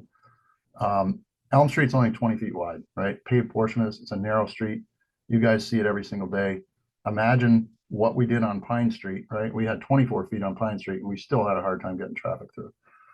On these individual side streets, and most of these streets are that way, right? They're narrow streets with the exception of probably west. We really don't have the pavement width that we had over on Pine Street. So you're gonna, to the extent we can, we were trying to keep the new water lines either on the edge of pavement or over in the green belt. Okay. Pine Street, by the way, repaving costs about $40 a foot when we figure it all out at the end of the day. If that gives you any number. And by the way, oil's going up, price of asphalt is going to go up with. So you can figure on $40 to $50 a foot if we're in the, just to repave. Okay. That's not all the other costs that go with it. It's just asphalt. The reason we swung back in, like I said, there was a whole bunch of things here. So we've got to be able to keep, when we do these designs, we have to keep the existing system completely operational while we install all of this. We test it, and then do all of the individual hookups, right? So that we don't interrupt everybody's water. You can't have people out of water for a month, right? It just doesn't work. So in the design process, we spent a lot of time thinking about how are we gonna make sure this system is capable of operating while this system is going in. Okay. So in this instance down here, we don't have any services, right? These services come off from North Street to these last two houses. We're going to propose to cut and cap this. We'll bring this line somewhere up toward North Street and probably end it temporarily here until we go ahead and do the tie-in. We're trying to keep an offset from the existing lines because these things, and Jill will tell you too, sometimes you just breathe on these lines. They're 120 years old, right? And you have issues. So we're trying to the extent possible stay away from that. And then we're also trying to replace whatever you guys have here for infrastructure today. If there's a hydrant, for instance, right? We're trying to keep hydrants. I like to keep them, the rules say we can go up to 700 feet. I like to keep them to 500 feet. I think it's a good number. And that's just my rule of thumb in talking with some of the fire chiefs. Hey, how far can you really run a hose? Does 700 feet really make sense? Probably not. That's a long way in an emergency. We've already got a hydrant up here, right? That one's going to do until we replace it in the next phase. So we've got on this section 2 new hydrants. Let me show you what that looks like, street view. Okay, here's a shot down. Okay, we're going to propose, and when you look down the street, you say, geez, this is a perfect place for it, right? We've got all the power poles and everything over here. We've got a bunch of other things to consider as we get further down, but if the more we can stay over here, the less asphalt we're going to disturb, the faster this process is going to go and the less expensive it's going to be at the end of the day. Okay. So I'm going to jump on, I'm going to move right through this because we've got 9. Just a quick question, Steve. Yes. With Jill's inventory that she's been doing, her and her staff, are we going to know how many lead lines are in? So I just still like to see this project one step further than Pine Street. And if they got lead going all the way into their basement, part of the cost is replacing it. Because are those old galvanized lines, if they're leaking, does it really pay us to replace? And it does pay us to replace 8-inch mains from a 4-inch, but if we're gonna let these leakers go from the curb stop into the house, I think they gotta be part of the compensation.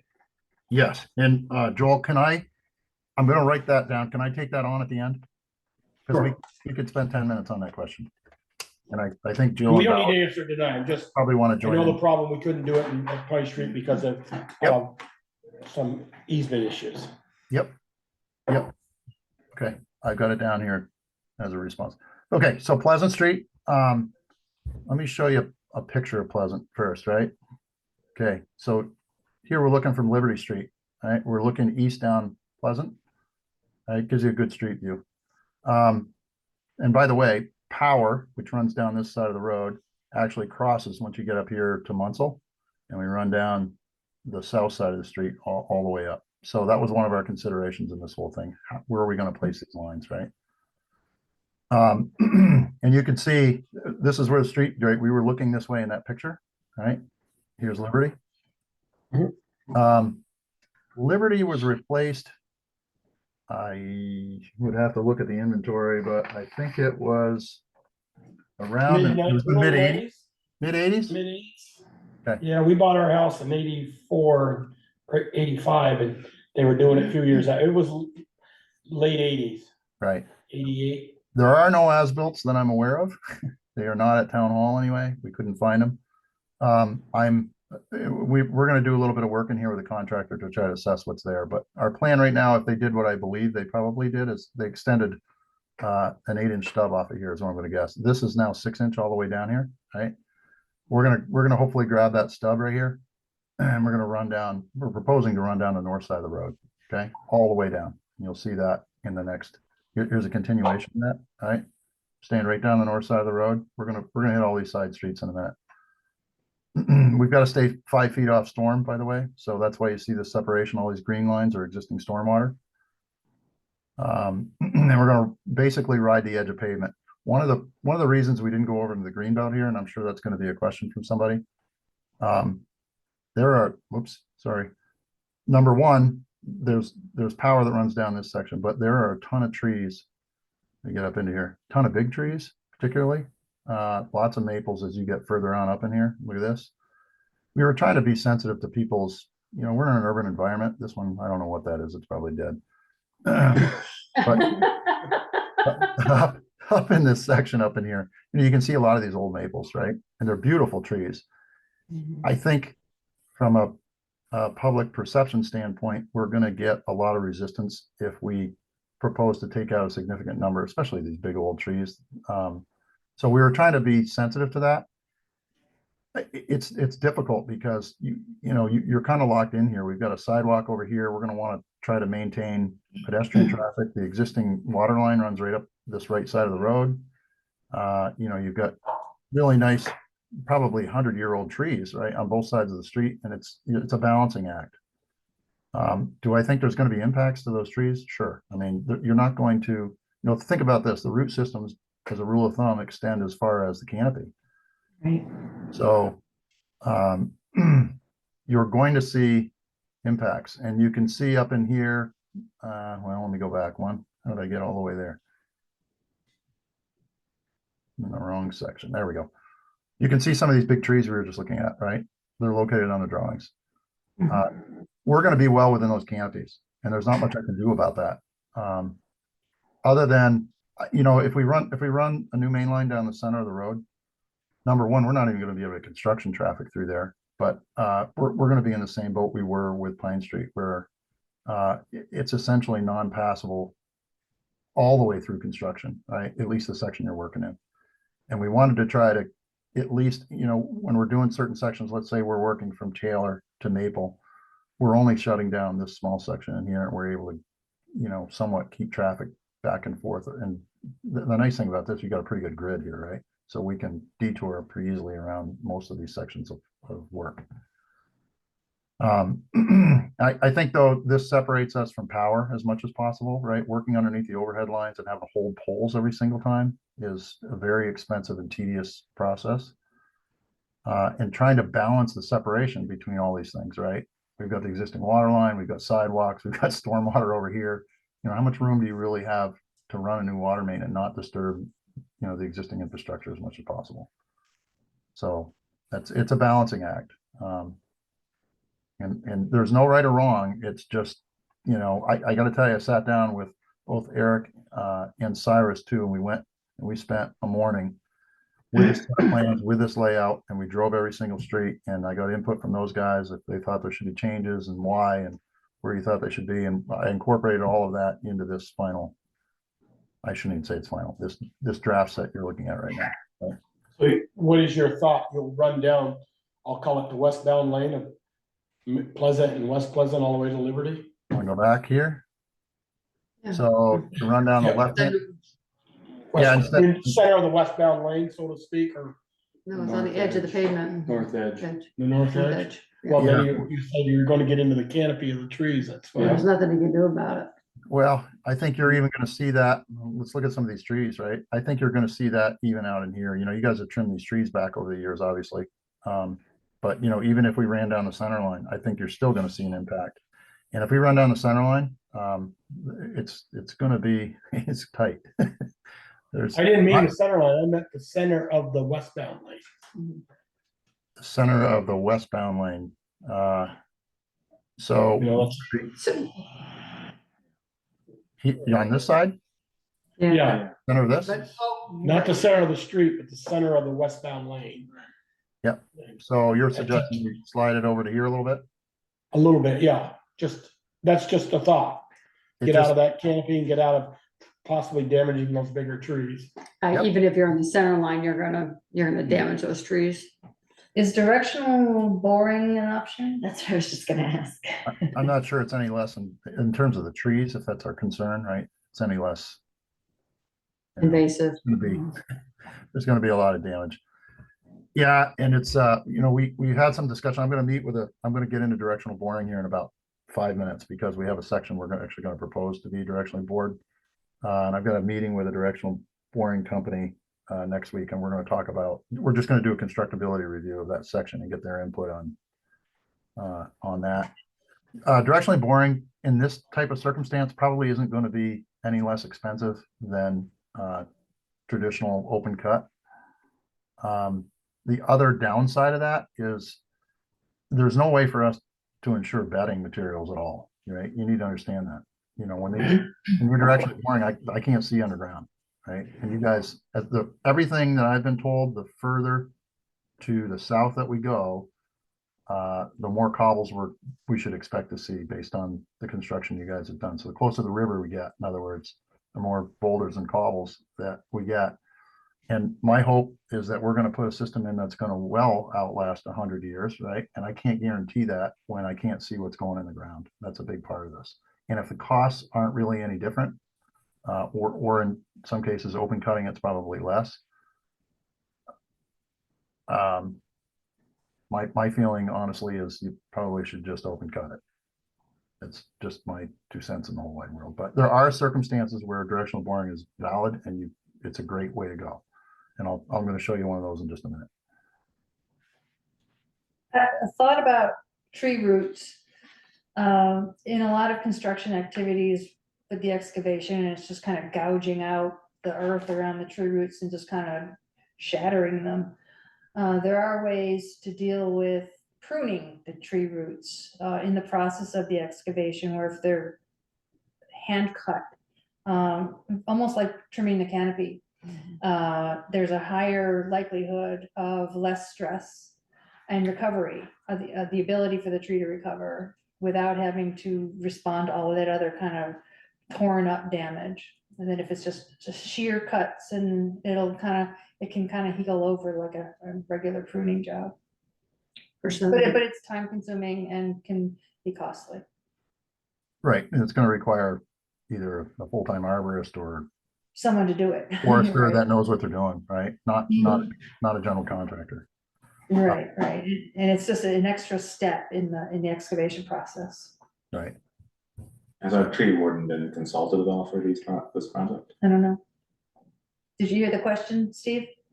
Yes, I have not reached out to anyone. I'm not even sure who the tree warden is, but I think that's a valid point. And I wrote It's some. John Swepson from Okay. SAW. Yep, I wrote some general notes. We're just working on general construction notes the last couple of days. And one of the things that we put in there, which we'll review with everybody, is there's going to have to be some tree trimming that goes on here. I mean, you're not going to put an excavator with a 12-foot boom through here, right? So we're going to require either a certified arborist or forester work with the contractor when all that trimming goes on, and that needs to be done under their direction. Right? I'm not a forester, and I couldn't tell you the right way to prune a tree. I'm the last person that should be doing that. With a chainsaw.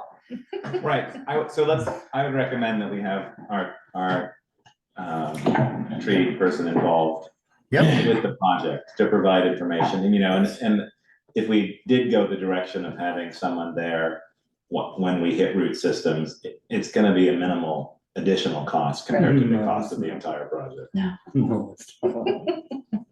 it's not if. I mean, I can tell you. This project is 3 million, it's gonna add another million to it to have an arborist It'll there. add $100,000 to it anyway. That's still pretty minimal compared to the millions of dollars of the project.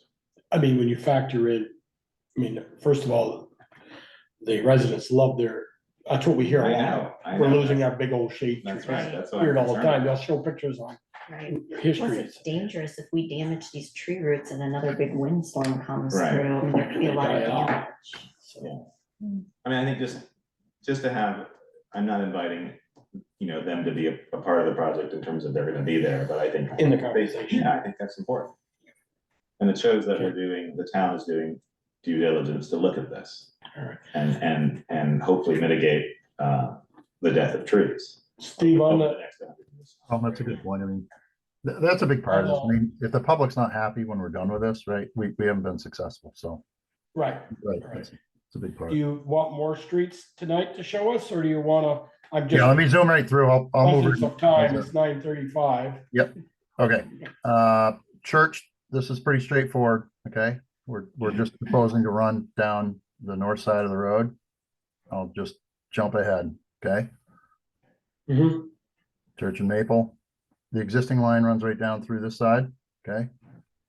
We're proposing to come right along here. We got the same issues, right? Whole bunch of trees, we've got stormwater, we've got other things we're trying to, work our way in between. So we're trying to be as respectful of all those things as we can be. Sidewalks, I'd like to be able to keep pedestrian traffic, away from construction, which means keeping the sidewalks open to the extent we can. We've got some impacts, right? You see these little boxes here? That's where we've got an existing curb stop right up against the sidewalk, for instance, right? There's no way that we're gonna be able to dig 6 feet down without having some disturbance to the sidewalk. Okay, here's my favorite area right here. This is what I call the spaghetti. Okay, and you're gonna see in a minute why I call it that. But here's school, okay? Forget about the north section up in here. As far as this project goes, right, this is school. It ends right about here. We've got an existing stormwater line that runs along here. We've got an existing water line that runs up through here. We're trying to stay away from those to the extent possible. There is an abandoned sewer line, which we didn't show on here yet. I don't know where it went, but there's some as-built plans from the school that show it coming down through here. Yeah, it was the old high school. I don't know, line. you know where it went? The river. I went over out behind Howden Hall. Okay, right to the river. Yeah, The river. Yeah. makes sense. Yep. So, and what we're proposing is to use the parking areas to the extent possible. I'd like to try to be able to, at least to some degree, maintain some traffic flow through here as we're constructing. We're probably. Yeah. So There won't be any parking now. We'll probably do one street at a time, right? And then Yeah. we'll work our way up to the next section. so are you aware of the plans to put chambers down through that section of School Street, And no, Infiltration chambers, in between the playground and where you show the water line? in here? Yeah, Nope, I am not. We just need to be. there's fine. a big, there's a big design that we have. Okay. I'll get that to you. Yep, that would be helpful. We'll put it right on our plans. Yep, it's right there. It's right in the same spot. Are they in the asphalt? Yes, Yeah. Yeah, Okay, that's why I'm bringing it up. Of course, maybe we put the water line there, then we don't have to worry about doing the chambers. there you go. 10 pounds in a 5-pound sack, right? Yeah, Okay, So- That was just a concept. We didn't Yeah. really decide we were doing it. but Right, and there's it no was a money for concept. it right now Yeah. anyway. but at least I just want you to be aware of it, that's all. It's clued Yep. in. makes sense. Okay, you can see pictures, right? Here we are on School Street. We're at the moment talking about coming up through here. The reason we stayed away from this, by the way, obviously, overhead power lines and the existing water line and stormwater coming this area right here, right? And that's all clay tile that storm line. Whole clay tile. I think Peaker, you could be right. The sections that I've seen that come from up above are actually cast iron, but who know? I've never seen what's down in here. You could well be right. All the other sections that we jetted, and Jill and Cyrus went and jetted them for us, so we know where they were, and we cleaned out all the catch basins and could see where the pipes were going. They were all cast iron. I've never seen that before in a stormwater line. It's interesting. All right, let's talk about West Street, because I think this is one of your more problematic areas, right? Okay, so we're coming from Maple Street all the way down through actually we go, in the next phase, we'll pick up right here. My suggestion or thought on this, GME replaced up to Maple, okay? So everything that you see in red up through here was replaced in whatever, 10, 12 years ago. 2014, I think. Okay, yep. So they tied into the existing cast iron line that runs down west today. We're proposing to pick it up here. And by the way, this turns into 12-inch line right here. And that was in GME's PER. I don't have a choice about that. These have already been sized. So it's 12-inch from here all the way down. This is where it gets interesting, okay? This is a cross section of what's here today, and I call this a spaghetti intersection. And because it's a spaghetti mess, right? It's like a bunch of spaghetti noodles all over the place. Right? We're trying to take a 12-inch line, which is pretty rigid, by the way. You've got right here, the 48-inch stormwater line that comes up through here. The bottom of that line right there is about 10 feet, and that doesn't include the ribs, which are probably another 5 or 6 inches. So we're call it 10.5 feet to the bottom of the line. We need to get through this intersection. You've got the existing AOT conduit that's here. That's the controls for all your lights. We've got an existing duct bank, fiber optic duct bank that goes right up through here to this telephone pole and then comes up above ground at the telephone pole and then also runs this direction. That's that right there. We've got the 48-inch line, and then we've got the existing water main that runs up through here as well, okay? So we're trying to take a 12-inch line and weave it between all of this stuff. So, you know, to come in here and open cut this, number one, we're going to shut this whole intersection down, and it's not a short shutdown because you're not going to get a trench box in between these utilities, right? For the most part, we're going to have to come in here and shore this. I think this is a couple $100,000 endeavor to do that with an open cut setup. And it's going to be time consuming, and we're going to shut this intersection at the time. As an alternate to that, what we're going to propose is to directionally bore this from an area over in here underneath this line, and don't pay attention to the shape of this right now because that's probably not the way this is going to end up being. And end this over here. We'll pick this up again in the next phase. The reason that I want to get to this side of the intersection is that when we get to the next phase to the east, we're going to need some way to detour traffic, right? I didn't want to come back into this intersection again and tear this intersection up. I want to be able to have you guys use this intersection as part of your detour. So we can come up, let's say it's Mountain, for instance, right? We've got to replace this entire loop in here, remember? There's an entire loop along Main Street, okay? And it's going to mean some significant disruption to Main Street when we get to that point.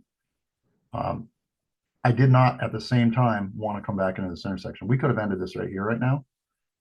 Okay, but I think we're a lot better off getting to this side, stubbing it out temporarily. I say temporary, maybe 2 years, and picking it up at that point and then being able to continue on without having to go back in and tear this all up again. So that was my thought process in getting to here. Somebody could say to me, hey, Steve, I don't care. We can end back here. We're just going to need to detour this traffic through all of these side streets, which I think is going to be problematic from a whole bunch of perspectives. And we're going to get a ton of complaints from people, right? And I'd really like to avoid that to the extent possible. And I think it limits how much we need to detour by getting it to this side of the intersection. Okay, I'm trying to think a couple of years down the road. You did, I thought you said earlier, meetings back, that's probably, there's the night work section of this whole project, possibly night work. To If we can directionally bore this. Yep. I think we can limit the impact, right? Now, It could be, but if we open cut this, Joel, that's not night work. That's gonna be okay, days, right? I can't tell you how many days, but it's not happening in 24 hours, right? Just driving sheeting and all this stuff in between all these utilities is gonna be, we're gonna be down 14 plus more than that. right. Right? And like I said, if we could stack trench boxes, that would be fairly easy to do. You just can't get them in between all these utilities. There's no way to do it. The only way to do it is to have sheeting of some sort. And talking with Munson, who put in the stormwater line, they said they had a hell of a time keeping this open when they put that stormwater line at 10.5 feet. So I can't imagine if we're gonna add a few more feet to that. They said they had so much groundwater that it kept caving in on. So, you can imagine trying to shore this and pump the hole at the same time, right? And there's a lot. I So think isn't there, a lot better off to directionally bore this if we can do it. okay, and there's two 12-inch mains that run up Main Street, right? Each side, on the east side and the west side of the Where are property. you? Here? Going down towards Main Street, yeah, into a Yeah. 12-inch main. That's next project. Let's yeah, stick and to this one. I think it's 10, Joel. You wanted to cut pages and now you're adding. No, I'm not adding, I'm just asking how far away when you said you're gonna stub that out. How far away? You see the red lines? That's the two 12-inch mains. Yeah. You see Yeah, the and I blue think this- line? That's where he's stopping. And I think this actually branches down in here somewhere, and it is actually there's one that runs down the middle and there's one that runs down each side, I believe. Okay. And we didn't go that far in terms of mapping. We stopped right about here. Okay.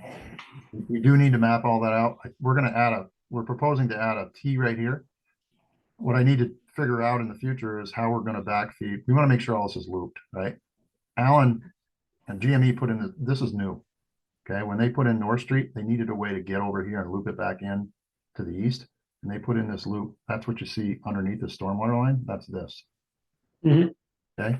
So they put in a bunch of elbows. What we're going to propose is to put a T in here, cap this. So for the short term, this is still going to be looped this way. Okay. This is also going to be, the new one will be looped in up here at the top of Park into this line. And we're going to stub this out temporarily, but at some point in the future, we're going to need to come in here and tie back into this. The red line, the 12-inch main. This is new. I don't want to leave anything 1905 in the ground, right? This right here is 1905 line. I want to be able to come in here and tie right into this. Because it was put in, oops, sorry about that. It was put in 2010, I believe. So I want to make sure everything is, new when we're done. We don't want to leave anything that's 120 years old in the ground. That defeats We're gonna it. leave it in the ground, we're just not gonna get water. Yeah, exactly. Right. All right. The point of future failure. That's really the biggest issue here is this, right? And the biggest technical challenge is this part right here.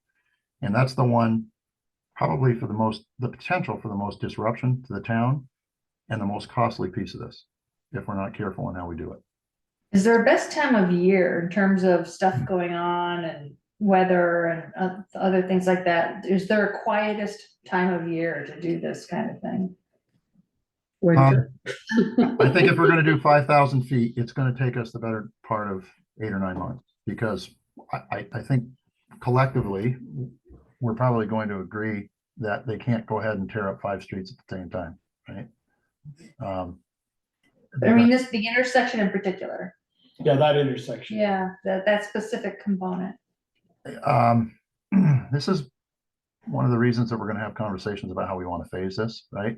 But if I were a contractor and you folks told me I was going to come to you with a phasing plan, this would be one of my first pieces of work right here. I would put this directionally bored stub in from here to here, right off the bat, and then I would open cut West Street, because this number one, this is the toughest part right here, right? If you can get underneath here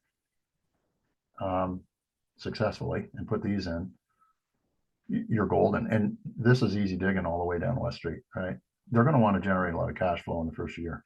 Like I said, there's a lot of expenses to this, right? You got to buy 10,000 feet of line, you got to buy all the materials. they're gonna have millions of dollars into just materials, right? Is April a reasonable time of year to do that kind of work? Yeah, you wouldn't want to go before April 15th, right? Let's just Yeah. assume at some point we're gonna have a Vermont winter.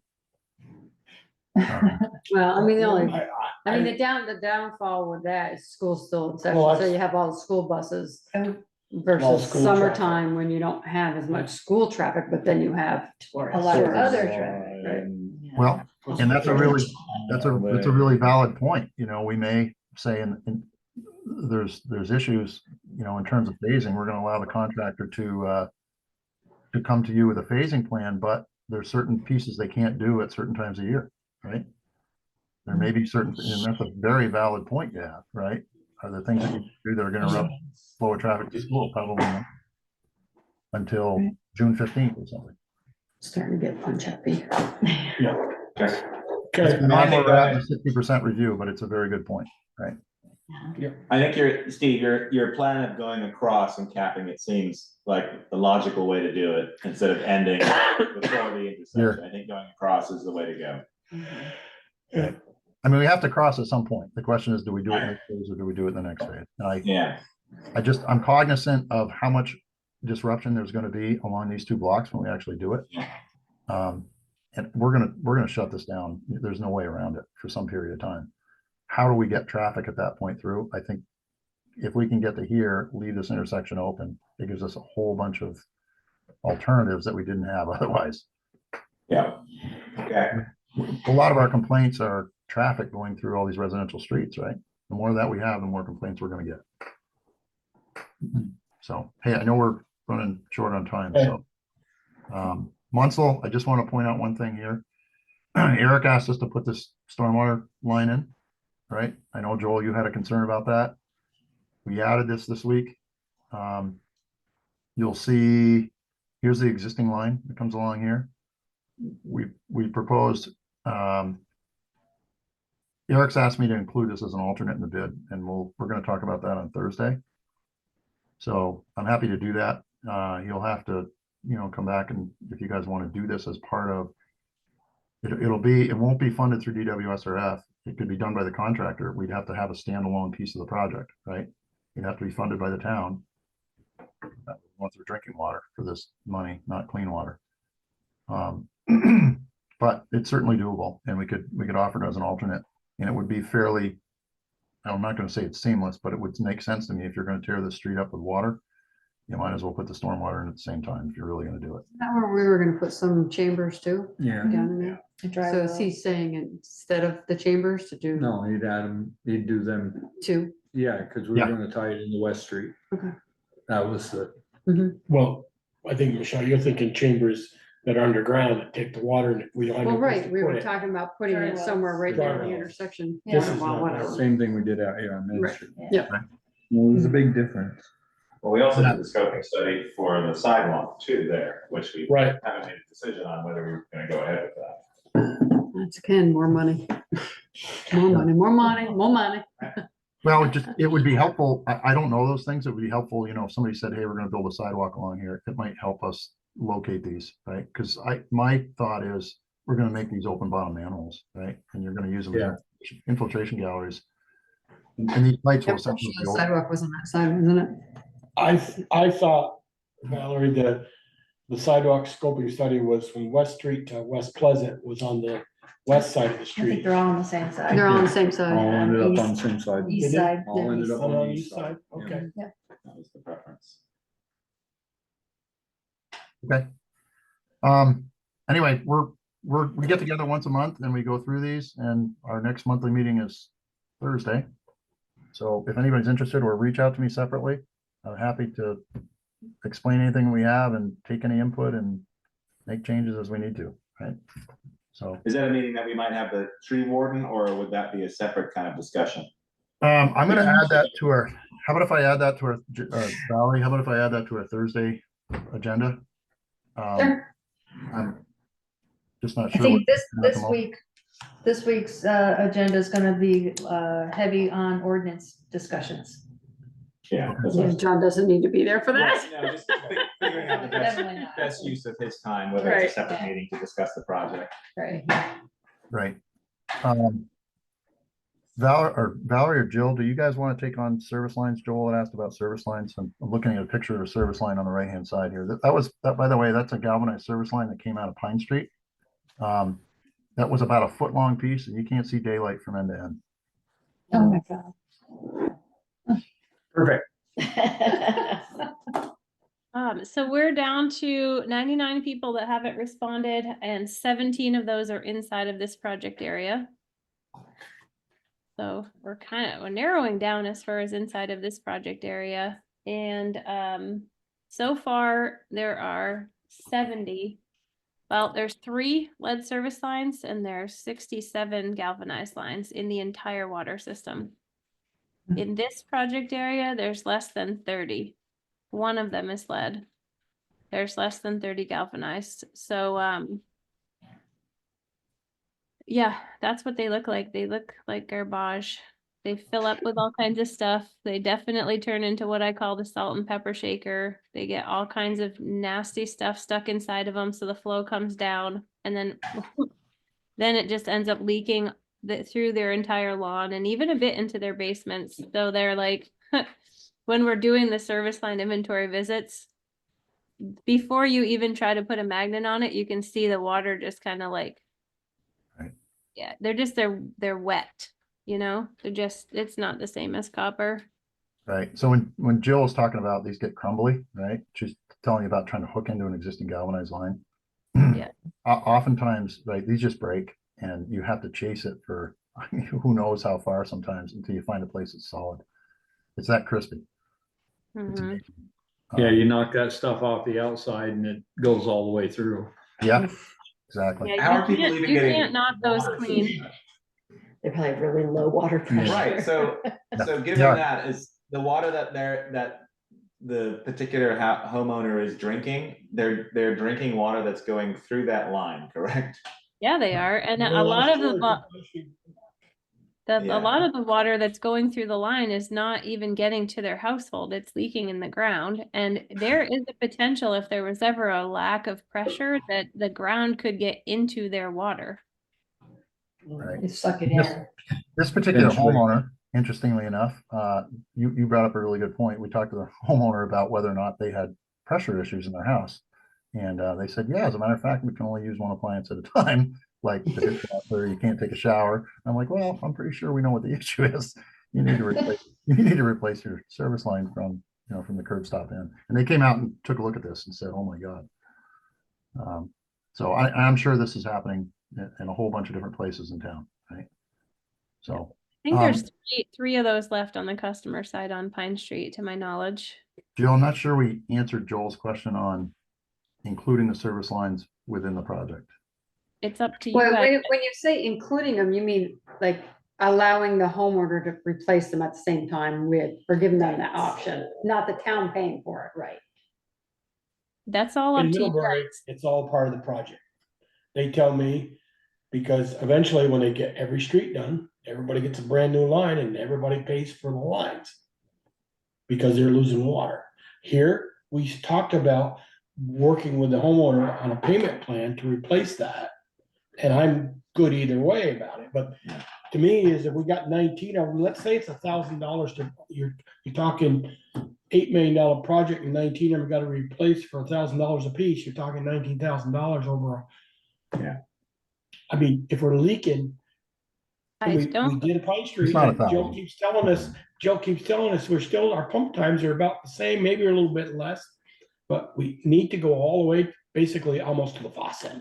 Yeah. Not to the faucet. To the meter. But if we were gonna do that, we should have done that starting with Pine Street. I mean, now you Well, made Street. them pay I that. brought that in, Street, but Main it was Street. told that, well, we didn't do,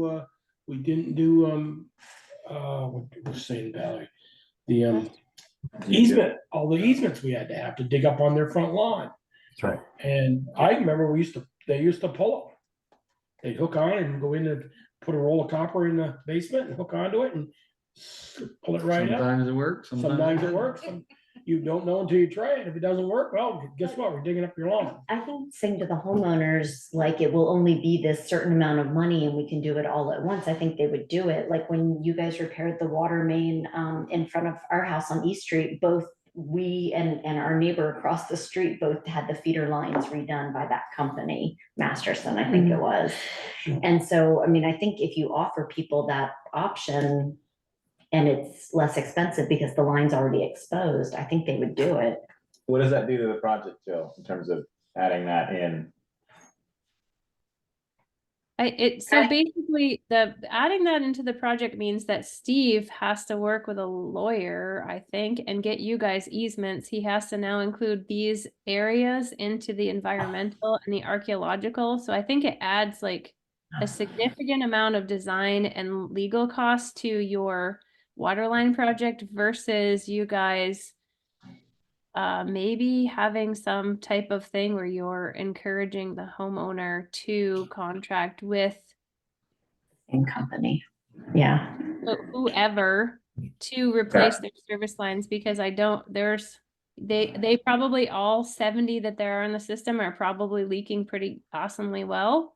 And it would be great to get them replaced. I just don't know if putting them into the project with additional engineering, archaeological, legal, and possibly interest rates is worth adding into the scope of your Don't forget project. liability. I can tell you the line that goes from your cursor into that house right there, that's 1/2-inch copper. Right here? We found a bunch of those on Pine, interestingly enough. We probably found. You know, at least it's copper. 1/2 inch probably doesn't give them as much flow as they'd like, but they probably have okay pressure. So one of the other concerns, we have been talking about this, by the way, at our monthly meetings as well. And you know, we're sitting here trying to look out for your interest and at the same time say, okay, how do we balance this within the project? One of the other concerns that we have about the homeowners not taking this on themselves as the lead, and I mean, you folks may, as one way to do this, encourage them financially somehow to do that. But remember, there's also a ton of things on everybody's private property. We have a bunch of these water lines that run underneath people's porches. A lot of the foundations are 100+ years old. There's a bunch of liability from the town's perspective. I think if you folks take this on, there's a whole bunch of things in people's lawns you don't know about. I don't want to take Landscaping, there's all sorts of, I'm just saying it's a bigger issue. I agree with everything that you're trying to accomplish, and I think it's the right way to go. I just think it should require some thought. If the individual owner is the person that hires the contractor, and there's some way to encourage that to happen, I think you folks from the town's perspective are going to be a lot better off in the long run. Number one, I think you're going to spend less money. About knocking on the door and saying, a hey, whole bunch of stuff. we're going by with an 8-inch main, do you want us to replace your line? Right, like you can have to take 2 showers at the same time. You're looking at a perfect example. We bought our house 34 years ago. And I said, the galvanized line's gotta go. Scott came over, they dug in the middle of the road, Halleck did, and they pulled it through. We didn't go through an archaeological study, we didn't go through an easement. But back then they didn't require it. But, right, if you're using federal money, if you're using federal money, that's a requirement. No, the town paid for it, the former homeowner paid the town to do it. Right, the town doesn't have that responsibility if they use their own money, right? They do have that responsibility if they use state or federal funds. But you can imagine, I mean, just think about this, right? Here's an example, right? Let's just say you were running water line to this house, right? You've got to go underneath the sidewalk, you've got to deal with these trees, you've got to deal with some foundation, who knows what's in the lawn. And half the homeowners, a lot of this stuff was buried 100 years ago. I'm sure that one came from West Street because that's I the gas did a station. septic tank one time. I replaced a cesspool with a septic tank, and right in the middle of the cesspool was a galvanized water line. I ended up replacing the whole. Right, and those are the things that you're going to. I think, you know, we already know when the plan for this all to happen. If we can get letters out to all the people that are within that planned area and say, look, this is what we're doing. You will have an opportunity at that time to hire on your own the same company, and it's gonna be a lot cheaper than you hiring it. Exactly. Whatever, to give them enough advance warning that, Yeah. you know, it's coming and we don't hear this. I was surprised. Well, if they got galvanized, I'd say we tell them it needs to be Well, replaced. that's We fine, don't give them but- a choice. Yeah, you may want to subsidize some. There are what, 3 on Pine Street, they're still galvanized? You know? Did they look like that picture that you showed? That was one of them. That's one of them. Yeah, they're pretty gross. I know of a couple on other streets that, the one of them needs their meter replaced and we can't replace the meter because if we touch it, the service line's gonna break in half. Right? And so like, there's some that are just beyond, and there is wording in the current ordinance to really enforce some required replacements. And that's what we say, you know, Sure. you are required to replace your service line. At your Because cost. you have a galvanized line, you're Because- required to replace it at the time we replace Right, it. but you have to give them enough warning, you Yeah. can't just, And for everyone else, it'll be cheaper if you do it and you'll get better water Yeah. flow. But, right? but from the curb stop to the, inside the solar wall, where the meter is, if they got, well, we got a little bit of pressure, we don't, you know, we're only the two of us, I know a couple over there, just the two of us, and it's sprinkling like crazy in the ground, in this gravel, it never comes If up. it's galvanized, we tell them it needs to be replaced. It's that They're simple. It's in required. our it's ordinance. required to be replaced. I didn't ask for every line to be replaced on all these phase two, I just asked for the galvanized ones. Yep, well, we're pretty close to having an answer on all the ones that are galvanized within the area of this particular project, and I don't think that it would be the worst thing ever to tell people they have 4 years or 3 years or 2 years or whatever to get them replaced. And I don't know if you want to offer some type of financial incentive to assist them, or if you just want to encourage them to get it done. Yeah, and maybe the town says, hey, we're willing to put $1,000 toward, you know, anybody's service line replacement as a carrot to get them to do it. There's certainly some Yeah, I savings. mean, Just add that on to the debt. well, it's not that much though. Michelle, Even if we well, did Michelle, something I like understand that, but if you have 17 of them or 70 of Well, I them or just did whatever. mine last year and now you're giving $1,000. You're gonna give me. Well, that's what I'm $1,000 'cause saying. I upgraded? mean, It's not if you, yeah, but if you guys start that now, you should have started it in the beginning. Straight, right? When I mean, we did West Street, then we did Pine Street. We you did know. North Street. Now then you're we did saying you, Sunset. but it's we. Let's Well, let's I'm just leave it saying, as we. Well, You Hold mean on, the hold on. town, It's really. the town did that. Well, but that's why we figure something You out. But inherited also it. we can, there are a great number of positives to having this done. But It's not necessarily like you have to replace your line, it's old, sorry. I think we can, There's the we revolving can put a loan very fund. positive spin on But this, there's right? also, there's already a built-in incentive, which is if the line is already exposed, you're already saving money, right? Yeah. So like. Well, we- they're not exposing their service line. We're No, just Yeah, but it's like the where curb. it The connects, curb, but right. where- Will But be the exposing the contractor's curb. mobilized in that. Right. Right. So what To we me- can say is there is an incentive, right? Because if you do it right now, you're gonna pay X amount versus what you would have paid. And- And I think we just. Yeah, you're gonna have to pay somebody to mobilize and. I mean, you can make it where it's like, is your pressure really bad? Your line might look like this. Get one that actually doesn't have anything in the middle of And it. I get it, Michelle, you say the $1,000, but if even those 19 are never replaced. And. We you know, just shut them off. It's that simple. It's in our ordinance that if they have galvanized line and we suspect it's leaking, we can shut it off and tell them to replace it. So your current ordinance doesn't state if it's a galvanized think line. it did. It just states that if we can prove that they're leaking, we could require them to replace it in a particular period of time, and if they don't, we can shut it off. So I think that's what we say I about think the Peter's saying galvanized add that to the ordinance. Yeah, so like we could Well, that certainly add ordinance might that. be changing. But we're spending what, $4,500 a month on electricity and pumping? Yeah. And Over that's a really time, good, That's a really $1,000 good- doesn't look like a bad investment.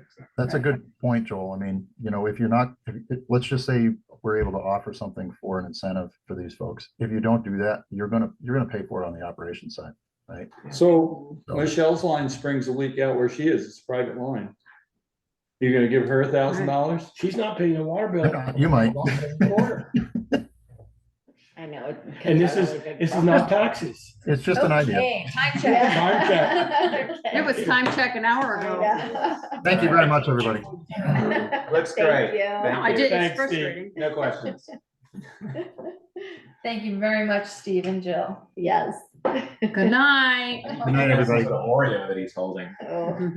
Is there any action, Steve, that you need the select board to take as a part of this part of the presentation? No, only that, you know, they reviewed and I guess we'll provide comments on the 60% design if there is any. Okay. I think we did that throughout. Yeah. Okay, thanks, Steve and Joe. Thank you very much. Have a good night. Right, are you Okay. guys all set with me? Yep. Yeah, Yes, Certainly am. Yeah. Thank you. we'll be out of here by 10:15 now. Good night. Okay, Night. we've done number 3, number Minutes. 2. Yeah, review and Yeah, I approval know. of February 12th, February 26th, May 28th, and 24 meeting. And add on tonight, carry over from a previous meeting minutes of May 13th, 2024, And 20, May 13th and 20. and May 20th. I looked at those two, right? Yeah, I think. May 13th and 20. I didn't look at the two today. I Oh. make a motion to accept May 13th and May 20th with whatever changes I gave you, which if I recall, right, were many. Yeah, And you didn't look at. Second. No, I did not There's a do the motion two and a today. second. Okay, I looked over the 12th and the 26th of February, they look fine to me.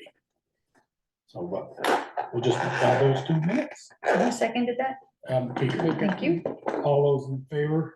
Any discussion on those? Hearing none, all those in favor, please say aye. Aye. Opposed, abstained, okay. Authorized accounts warrant, payables warrant, and liquor, tobacco licenses. That's all Down fine. there. What's the All warrant? signed. What's the warrant? 106, 9/13/46. Did you sign these?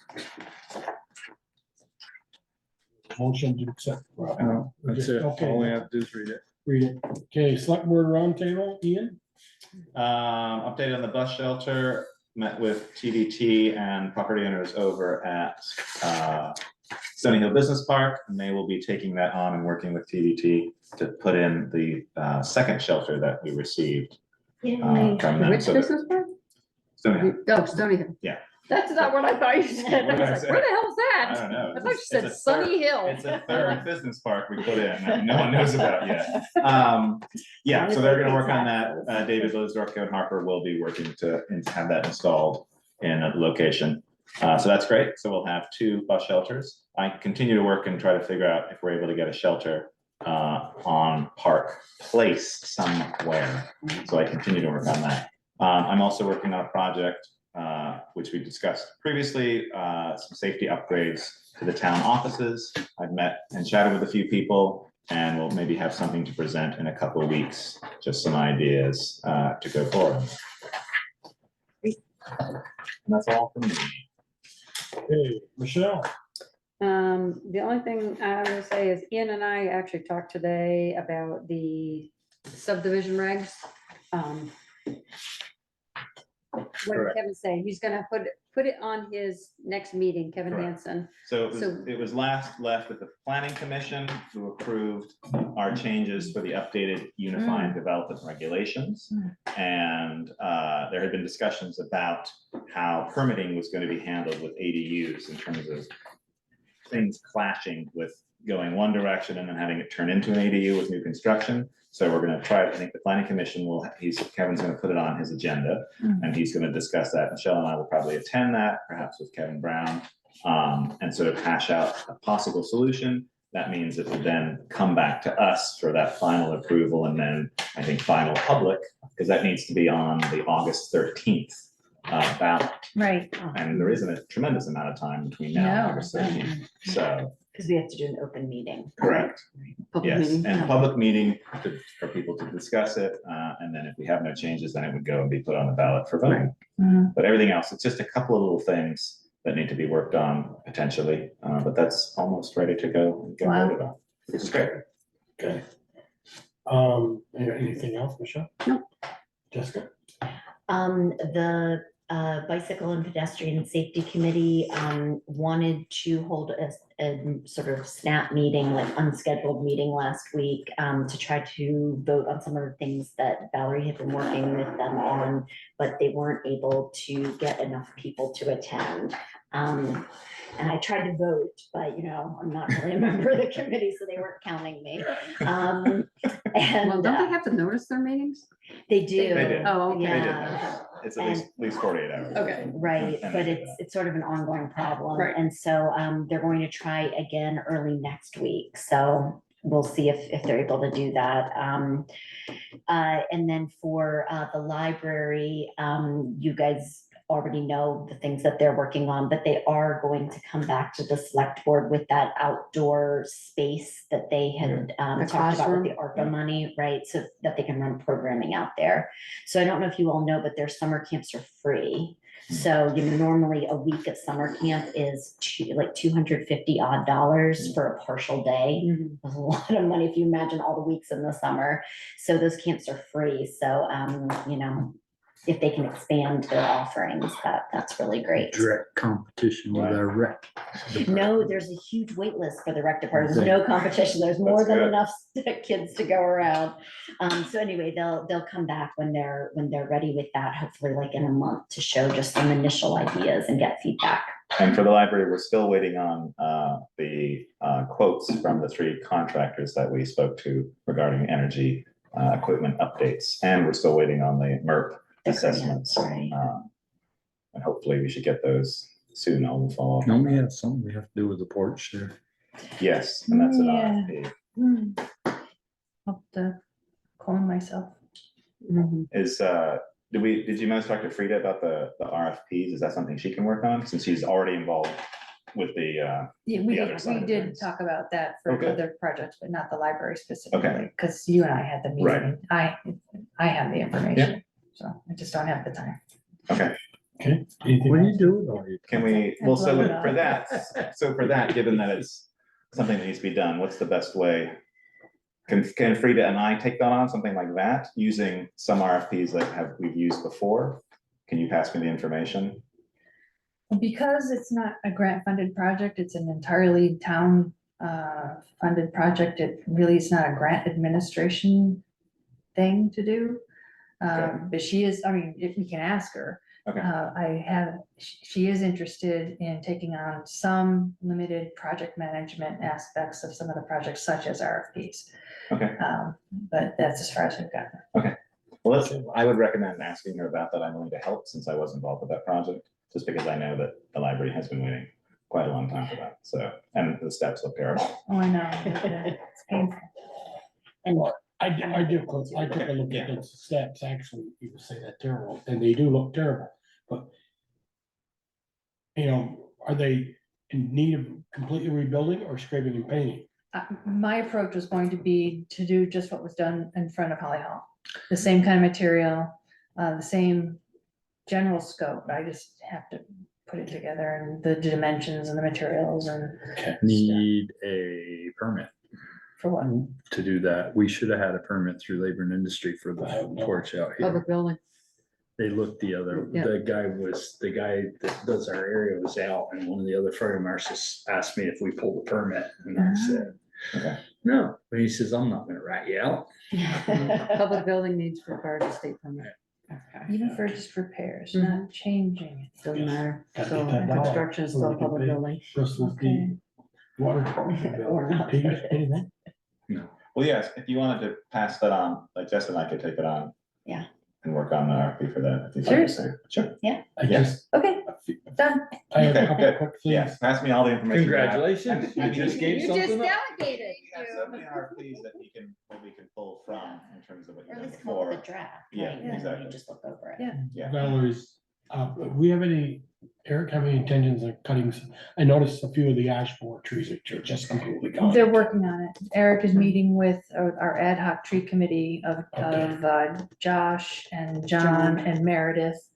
And they're coming up with a plan to take down. the Yeah, he trees. was out today making lists. Okay, and then, No, I don't know if John ever got up to look at the cemetery, because that tree is still leaning up. yeah, I there. saw that. Oh, the one on your, yeah, because, Yeah. The Barney Cemetery, because, Sheldon. Sheldon asked me.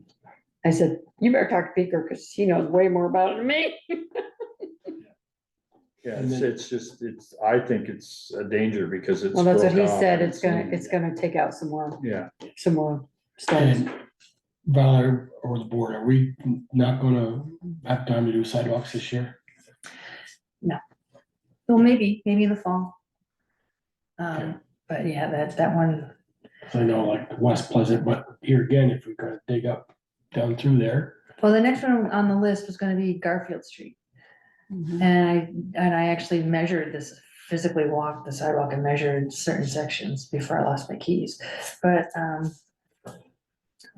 just haven't been able to get back to it. Well, I mean, is sidewalk both sides? There's a sidewalk on both sides of Garfield. Is one of I them really measured good? both, but One of them really good and one of them not? it's more like the ends, each end toward Mountain Street are bad. So I was trying to Okay. gauge how far they needed to be done.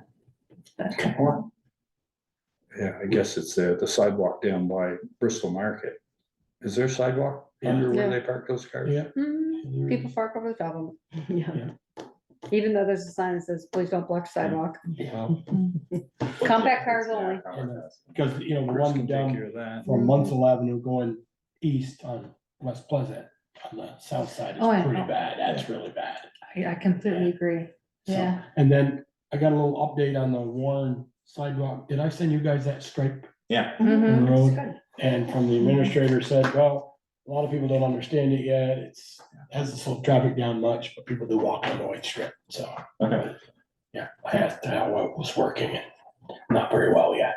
Mm-hmm. That's all I had. It takes time Yeah. to change And town behavior. administrator's report. Pass. Pass. Correspondence report, anything you see? Just the correspondences we received recently from the state officials in response to our letter to the governor. And I Nothing understand, to the, nothing from the governor yet. Yeah. Nothing. I understand we heard this from the director of home. Eric's position, What? Eric Warren's position. It's his Emergency management. Emergency management. He signed for a grant, maybe for Lower Notch Road. Did we put in a grant for Lower Notch Road? He didn't know how many thousands of dollars was coming, but he said he signed the paperwork the other day. You guys getting a check coming. Great. Okay, And he goes, I think it's Lower Notch Road, but I want 100% sure. we've got a bunch of different FEMA. Because I asked him about, Right. I So I was don't telling him about the water debacle on Pine Street. He goes, well, I just signed it. I asked him if he was gonna, sees how this is gonna be Phil's last run, he wouldn't have run this time, but this is gonna be his last run. I asked Eric if he was gonna run for governor in 2 years. Oh, my gosh. Okay. Wow. Anyway, executive session, kind of personnel matter? Nope. Nothing. Okay, I'd entertain to adjourn. Motion to adjourn. Sorry. And there's a second. All those in favor? I get to, I'm sorry, I get to a point where it's like, I just stopped listening because I've gotten I so was gonna tired bring that you it's like, guys- I can't. I was gonna bring you guys Middlebury